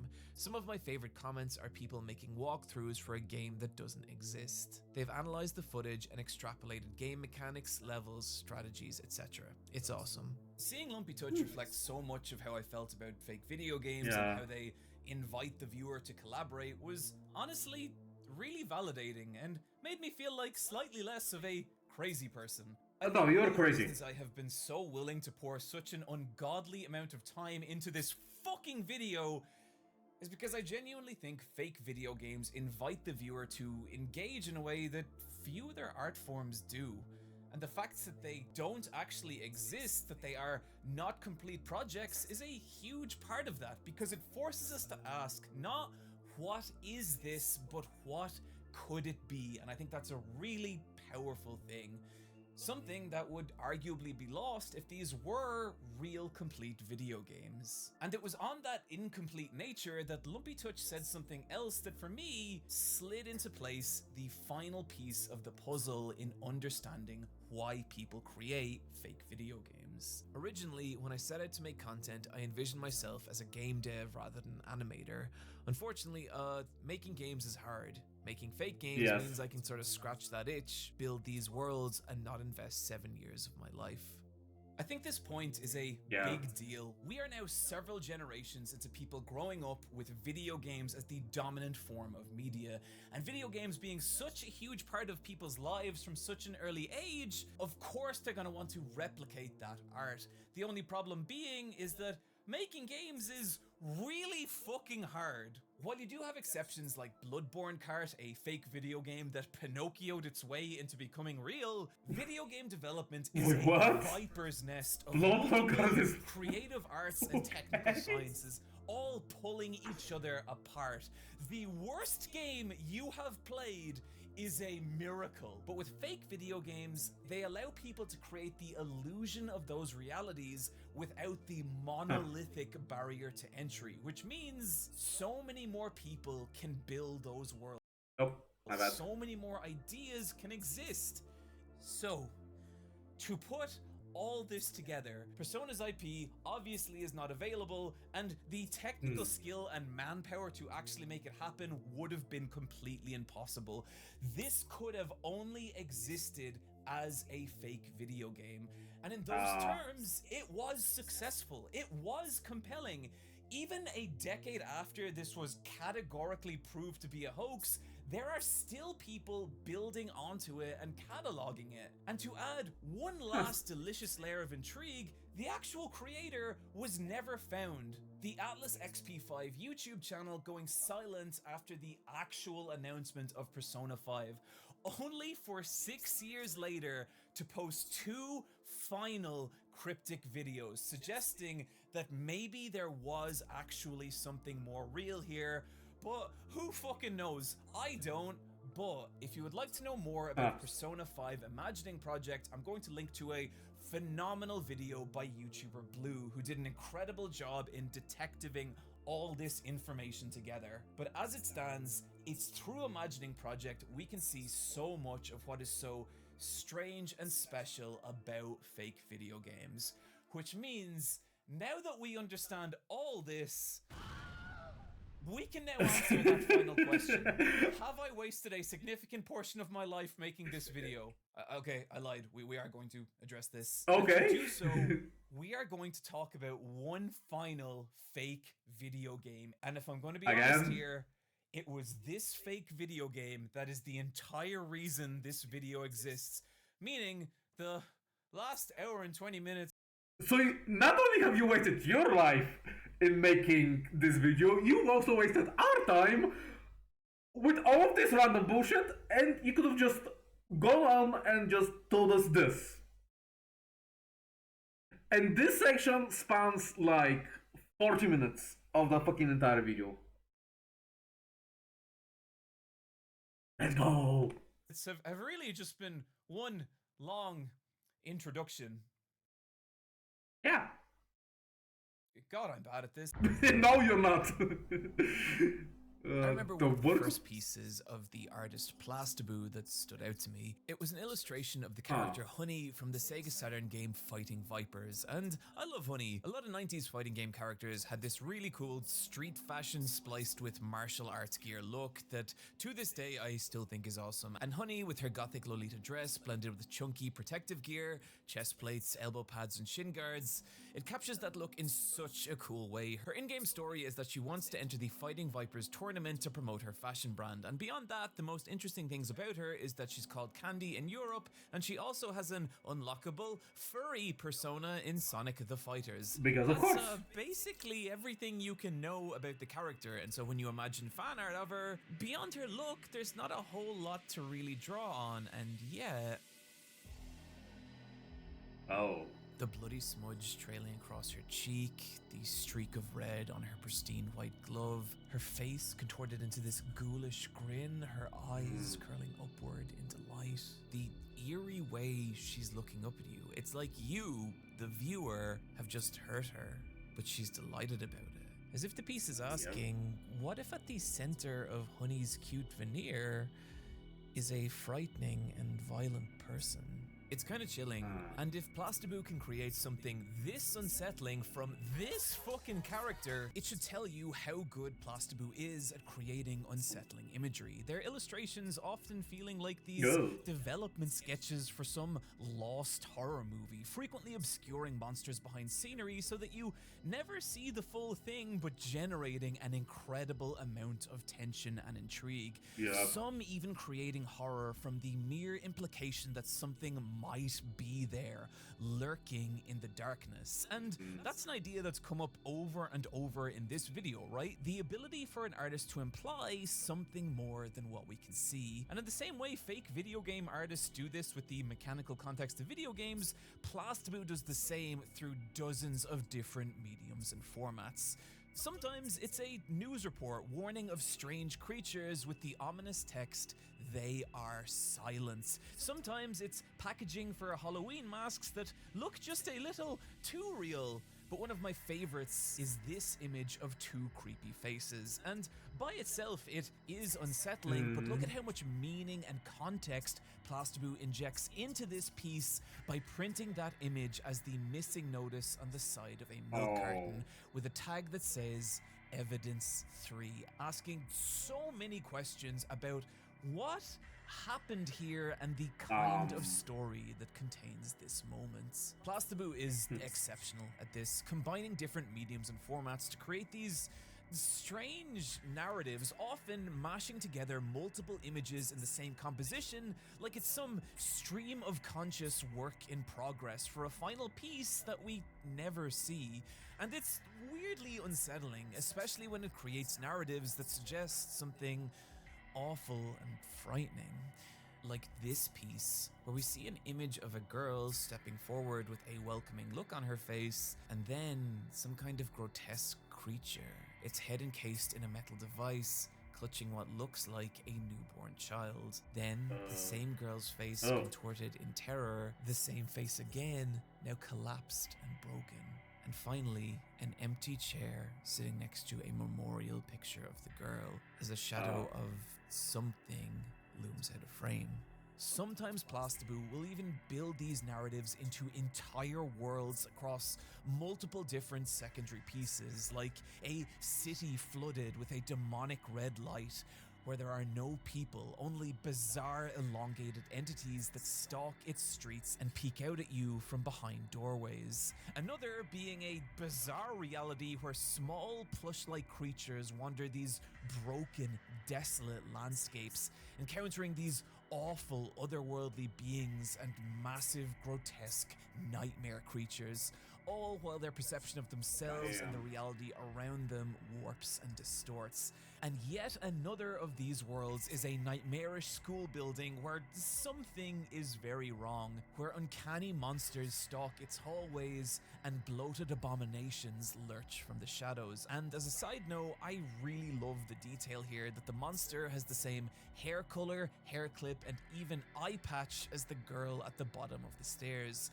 suggesting so much about what might be happening here. The reason I'm going so deep on Plastaboo's more traditional work is that through it, you can see what a weirdly perfect fake video game artist they are, even without mentioning their fake video games, drawing us in with images that ask questions, turning those questions into narratives through different mediums and formats, and using secondary pieces to build those narratives into worlds. In other words, the entire process we've been talking about this entire video. And it's when you look at this through Plastaboo's fake video games that things get really special. Video games are a huge influence on a lot of Plastaboo's work, something you can see in a lot of their creepy video game fan art. Not even just horror series like Resident Evil, Silent Hill, or Bloodborne, but eerie renditions of games you wouldn't expect, like Doom, like Earthbound, like Pokemon, as well as deeper cuts like Darkstalkers, Ico, Rival Schools, and Yume Nikki. One of their worlds even focusing on a haunted Animal Crossing village. Images showing bizarre doppelgangers appearing at night, or candid photographs where strange creatures wash up on shore, or bizarre specters loom ominously in the distance, suggesting an Animal Crossing village where something is very wrong. As well as the influence of a lot of old video game creepypastas, one of their comics even being about two girls finding a cursed video game cartridge. The earliest work I could find from Plastaboo was even this layout, which looks like some kind of rough design concept for a video game. But from here, Plastaboo would push and evolve that concept in so many weird and fascinating ways. And some of it's a kind of loosely implied video game, like this image of a girl collapsed next to a broken sword with the text, "Magical Girl After Battle." The distressed line work and rough pixelated font making it feel like a page scan of some old beat up game guide, or their Codename series, where they pair children with these gigantic, bizarre creatures. And man, the style of drawing, the typeface used, the compositions, it all gives me the feeling of CD inserts for some lost Dreamcast fighting game, complete with what looks like an end-of-run boss.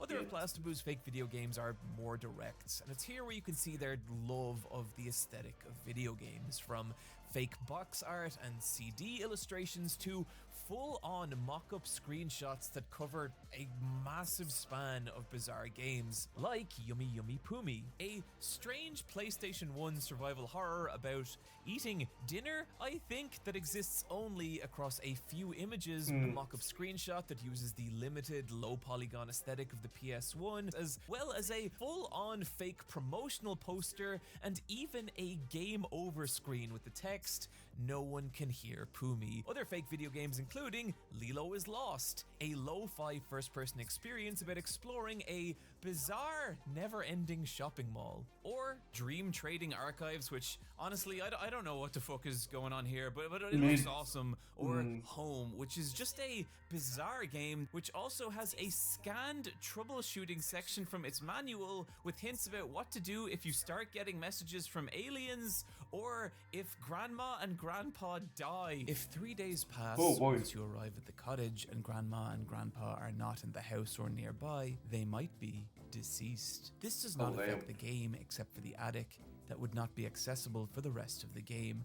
An occupied message will pop up every time you try to enter. This happens very rarely. Creating a new game file should make them appear. Loading a previous file will not bring them back. By now, I hope it's clear how natural Plastaboo is at creating fake video games, which leaves only the final fake video game I want to talk about. This one being the entire reason this video exists. One that incorporates not only everything we've talked about, but on a scale unlike anything else we've seen.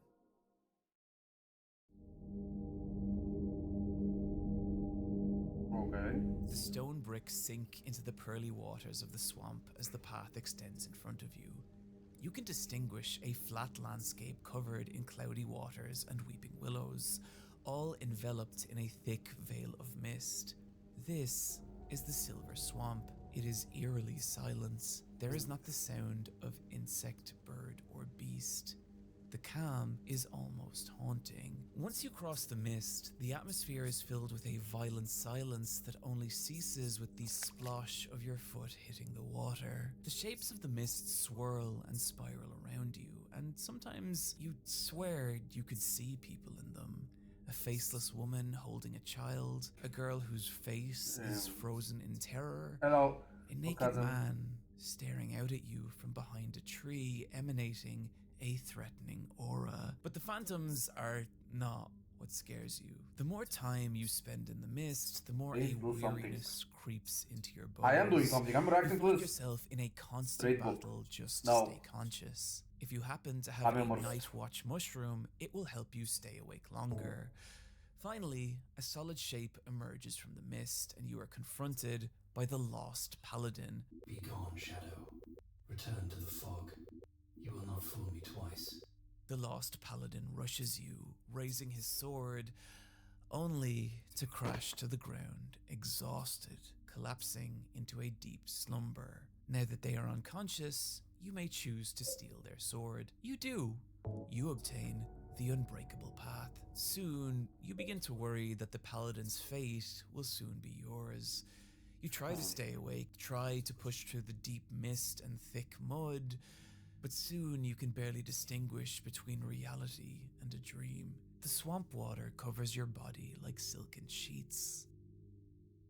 You stand on the surface of a vast and infinite lake beneath a pitch black sky, the only light coming from a hanging moon. Below you, at your feet beneath the water's surface, is a sea of corpses, and that is when it appears. None have awakened from the dream. Resist not, and your flesh shall be banished, so your soul can rest under the peaceful waters, among many others. The aspect of the dream draws its blade gracefully and lunges with inhuman speed. If the aspect's dream crosses your heart, the dream will end, and your body, consumed by the mist, will never be found. But the aspect is nimble as it is fragile. One single hit can end the illusion. Okay.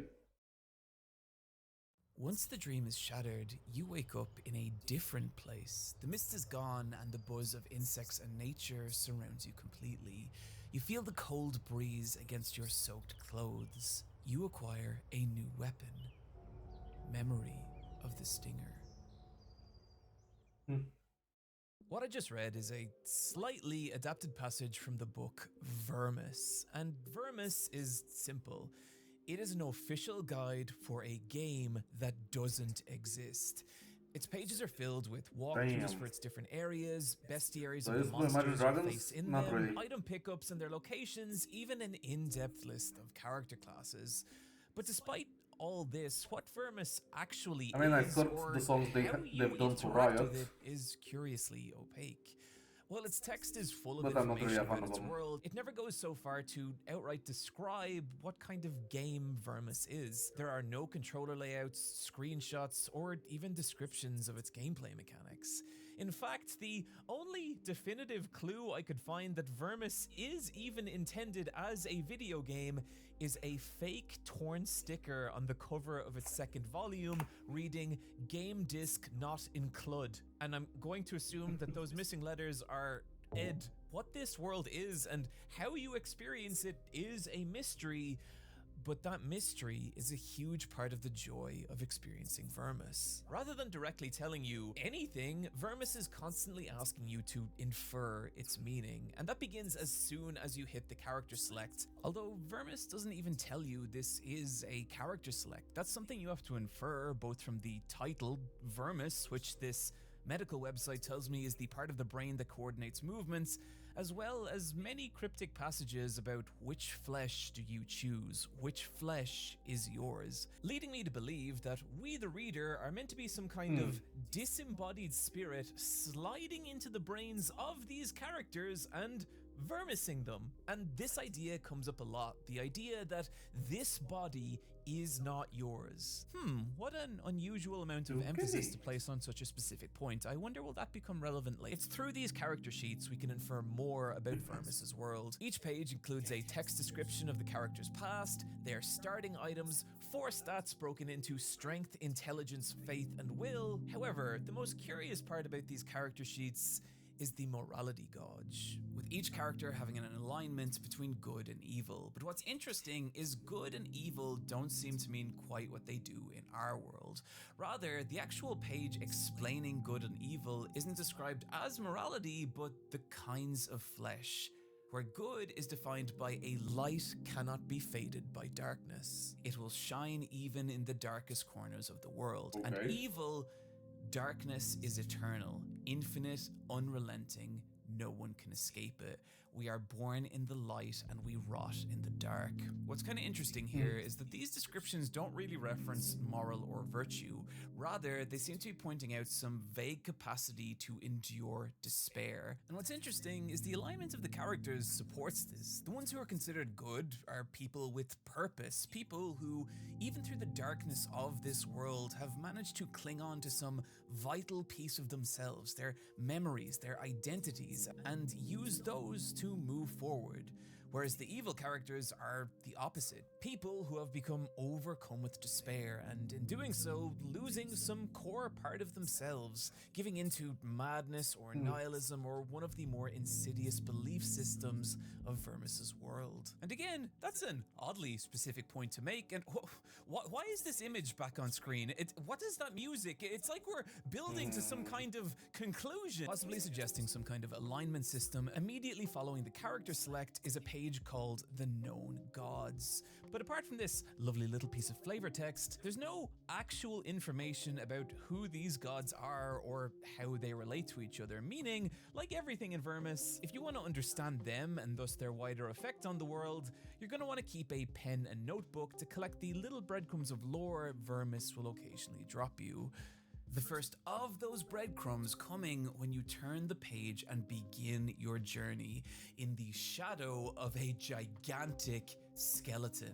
This is Vermis's opening area, and the massive monolith of bones that looms above you is the corpse of Gervik the Great, one of the 6 gods. And the message is clear. Even gods suffer and die here, and you are no god. Like a lot of Plastaboo's work, Vermis conveys its world by combining different mediums and formats. Each time you enter a new location, those areas are brought to life through everything from serene, painterly landscape illustrations, disheveled, worn-out maps, even intricately detailed level blueprints. Each location conveyed in carefully written prose, the images and text merged into these meticulously bespoke page layouts where every tiny detail adds to the atmosphere, right down to the faded text and cracked line work. It all combines into such a beautifully distinctive vibe that if I was to reductively try and describe it, I'd say that it's Dark Souls shot through with Silent Hill, but in truth, nothing really feels like this. There's a silence to the world of Vermis, an ever-present crushing dread and beauty conveyed through the book's gaping halls and empty valleys. There's times where it feels downright peaceful, rare moments of quiet where the horrors fade away and you're allowed to just be.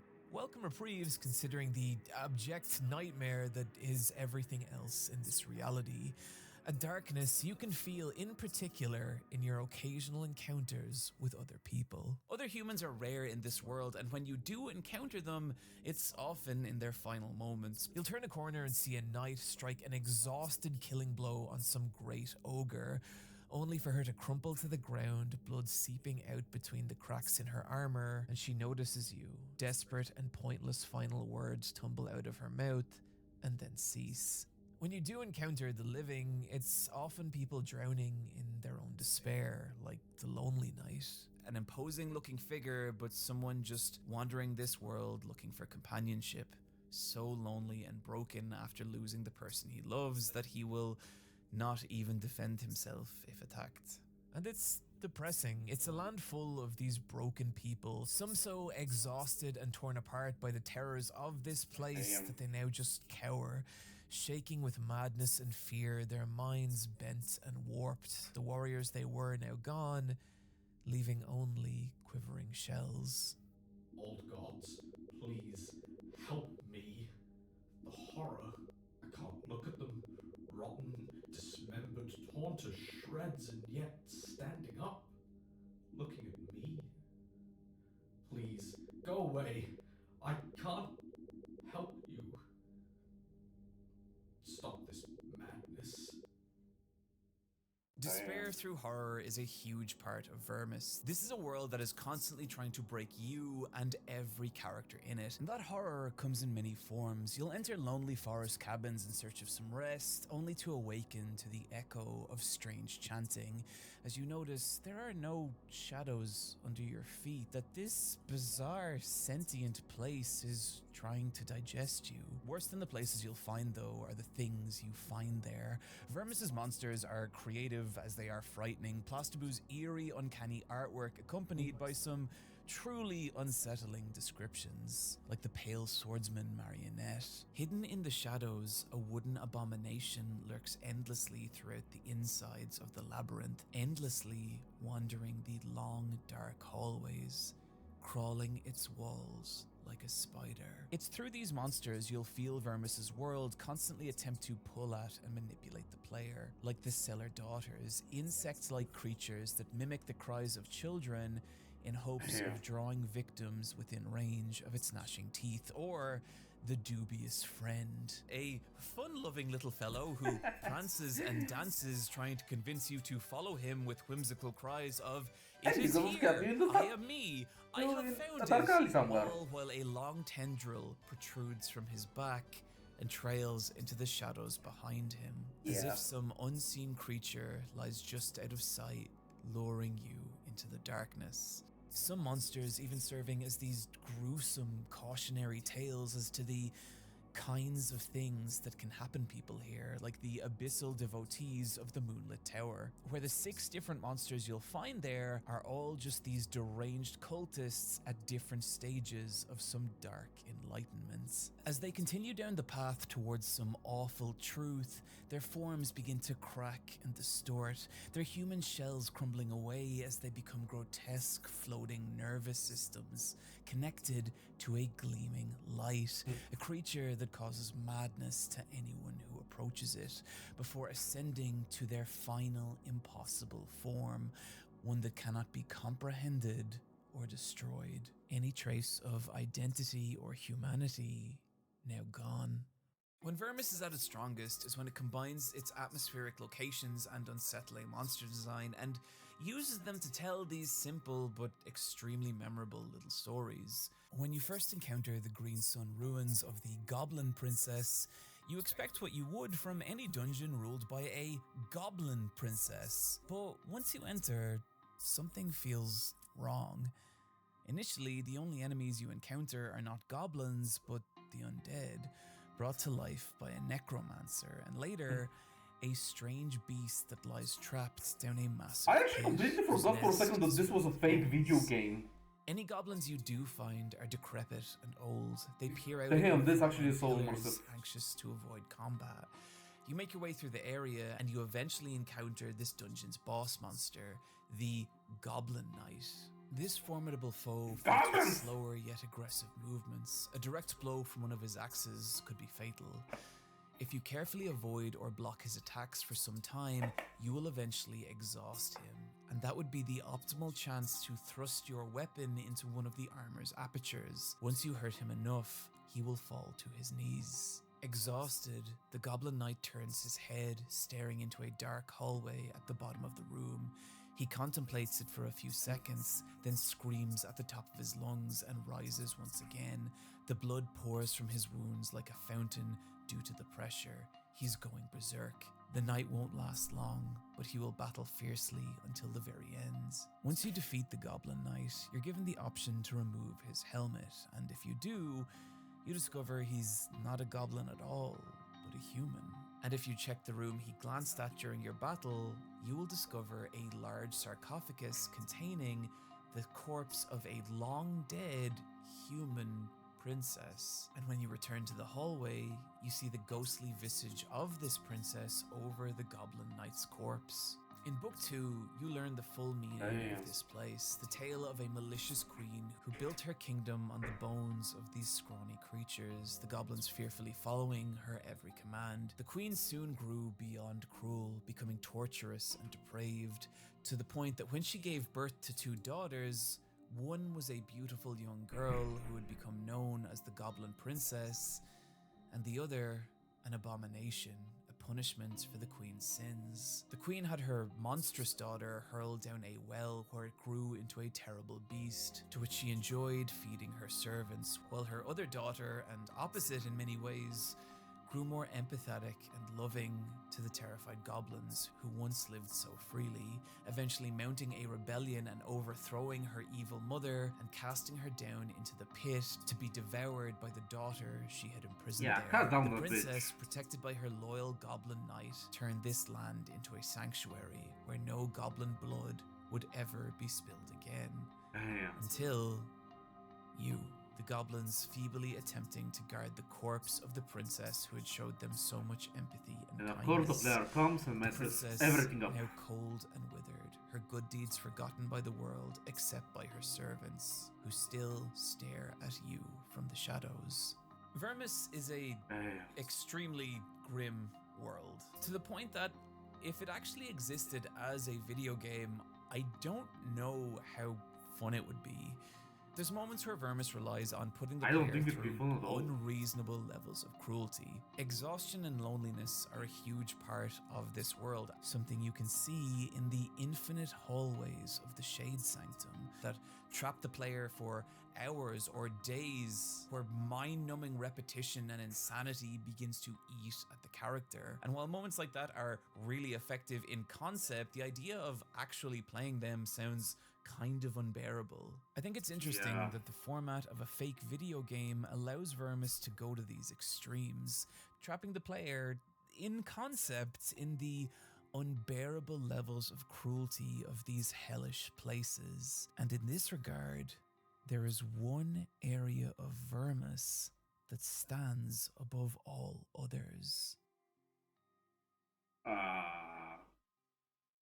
You know that feeling of waking up from a nightmare where everything seems normal until you notice something is wrong and you realize you're still in that nightmare? Well, the Glass Purgatory is an entire dungeon built around that idea. Not long into Vermis' second book, the player happens upon a gargantuan mirror surrounded by skeletons, all of whom seem to have just been people who sat down and wasted to nothing. A strange melody draws you towards the mirror's unusually pristine reflection, and you realize that you can walk into this mirror, and when you do, you enter a strange new reality. Even by Vermis' standards, the Glass Purgatory is bizarre and cruel, crawling with impossible monsters, some of which, like the Conjoined, echo the people who have lost themselves to this place. Their corpses and identities now twisting together into these nameless abominations. While Vermis' dungeons usually last about a dozen pages, the Glass Purgatory just keeps going as you endure an endless parade of ordeals. Spectral figures grasp at you from beneath the surfaces of lakes before transforming into terrifying aquatic leviathans. Cults worshipping an old, evil, forgotten god, and perhaps most strange, creatures that seem able to stare out past the pages of the book and into you, the reader, aware that this body is not yours, asking to whom thy flesh belongs. Thy flesh does not belong to thee. These encounters are often violent and frightening, but the true hell is what happens after. The player's hard-fought victories met with nothing but the appearance of strange mirrors. Mirrors that drag you deeper into the Glass Purgatory's bowels. Over and over this happens. There's times when you think you've escaped, when you feel the gentle breeze and the sunlight hit your skin and you're free, only for another mirror to materialize and you awaken trapped further in this nightmare. Soon, the very sight of mirrors becomes frightening, your own reflection an abyss that plummets you deeper into this void, and time and space begin to distort. Days, weeks, months pass as you walk infinite, endless hallways, a cursed, numbing rot eating your limbs, and terrible faces grin out at you from every reflective surface. Sleep becomes impossible, your dreams stalked by ghoulish figures, and exhaustion and despair consumes everything you are, all while over and over you pray for relief. Over and over a mirror shatters that hope. Finally, the player finds themselves on some impossibly deep level of the glass purgatory, a massive bell tower, at the top of which you encounter it. The godless servant, a depraved creature searching among a pile of headless corpses and placing those heads where its own should be, only for them to tumble off. It is frightening, but it's also pathetic. Something about this creature feels so sad, so familiar, and upon noticing you, it attacks. But its movements are slow and feeble. It's been through an intense amount of punishment and is easily defended against, its only attacks being its weak, grasping hands, which repeatedly attempt to pull at your skull, till eventually the pathetic creature is defeated and crumples to the ground, its hands still weakly grasping towards you. And that's when you realize, in horror, you know what this creature is. It's you. Your body. Your real body. The weight of the depravity drops you to your knees, and you do the only thing that makes sense anymore. You remove your own head and reattach it to this piece of yourself that you lost so long ago. And for a moment, the mist seeps gently around you, a cool breeze on your skin, and you feel relief, before collapsing to the ground as blood pools beneath you and you stare into your reflection one final time, not with horror, but with acceptance. This is just me. A bell tolls and you awaken in front of the mirror that started everything, but now you're truly free, and you leave the identity of your character behind. For now you are simply you. I'm not gonna pretend I fully understand this ending. Like everything in Vermis, it's weird and opaque, but my personal read is that Vermis is full of all these awful things, obsessed with separating your spirit from your flesh, and its world is littered with people who have lost that battle, who've become so numb and hollow and crushed that their identity, their existence has corroded to nothing under this endless torrent of cruelty. But then there's you, the player, and you can feel that weight constantly, but particularly in the glass purgatory, this nightmare that exists to grind you down and leave you desolate and lost and broken. Just another story of Vermis's world that will never end. But you persevere, you survive, and in doing so, you find this lost part of yourself, reuniting your body and spirit, making your identity whole. Because ultimately, all you ever really have is your body, is your mind. You are the connection between those two things. And what Vermis ultimately says to me is, no matter how bleak the world that surrounds you, you will be okay as long as you can cling to you. That's a lot more than I was expecting to get from a fake video game walkthrough. Okay. Yeah. Back to that original question. Have I wasted a significant portion of my life making this video? No. Well, No. that's kind of for you to decide. No.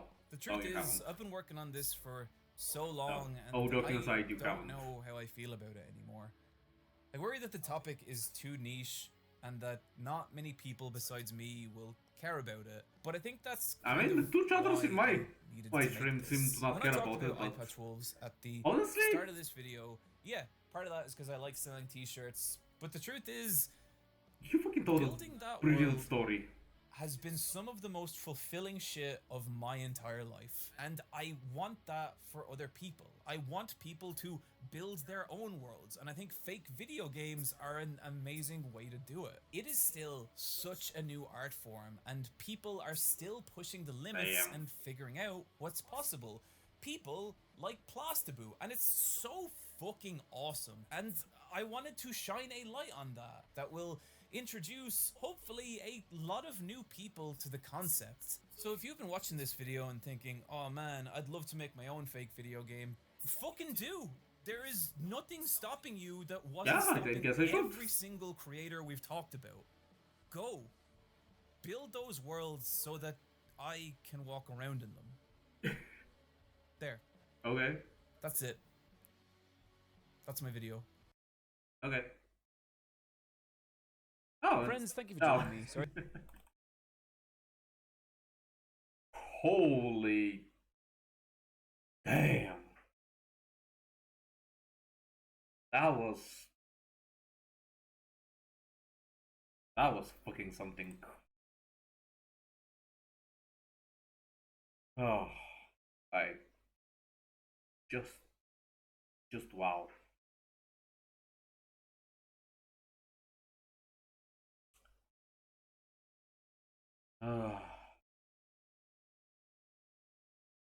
Damn. So yeah. Anyway.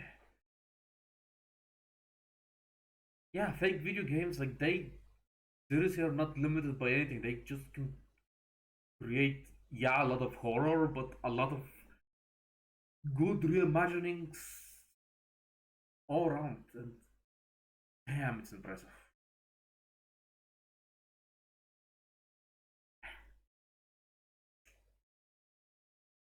Anyway, I hope you guys enjoyed. If you did, leave a like on the video, comment down below, know what you think about this bizarreness all around. And I'll probably see you guys in the next video, if I do make one. But in any case, bye!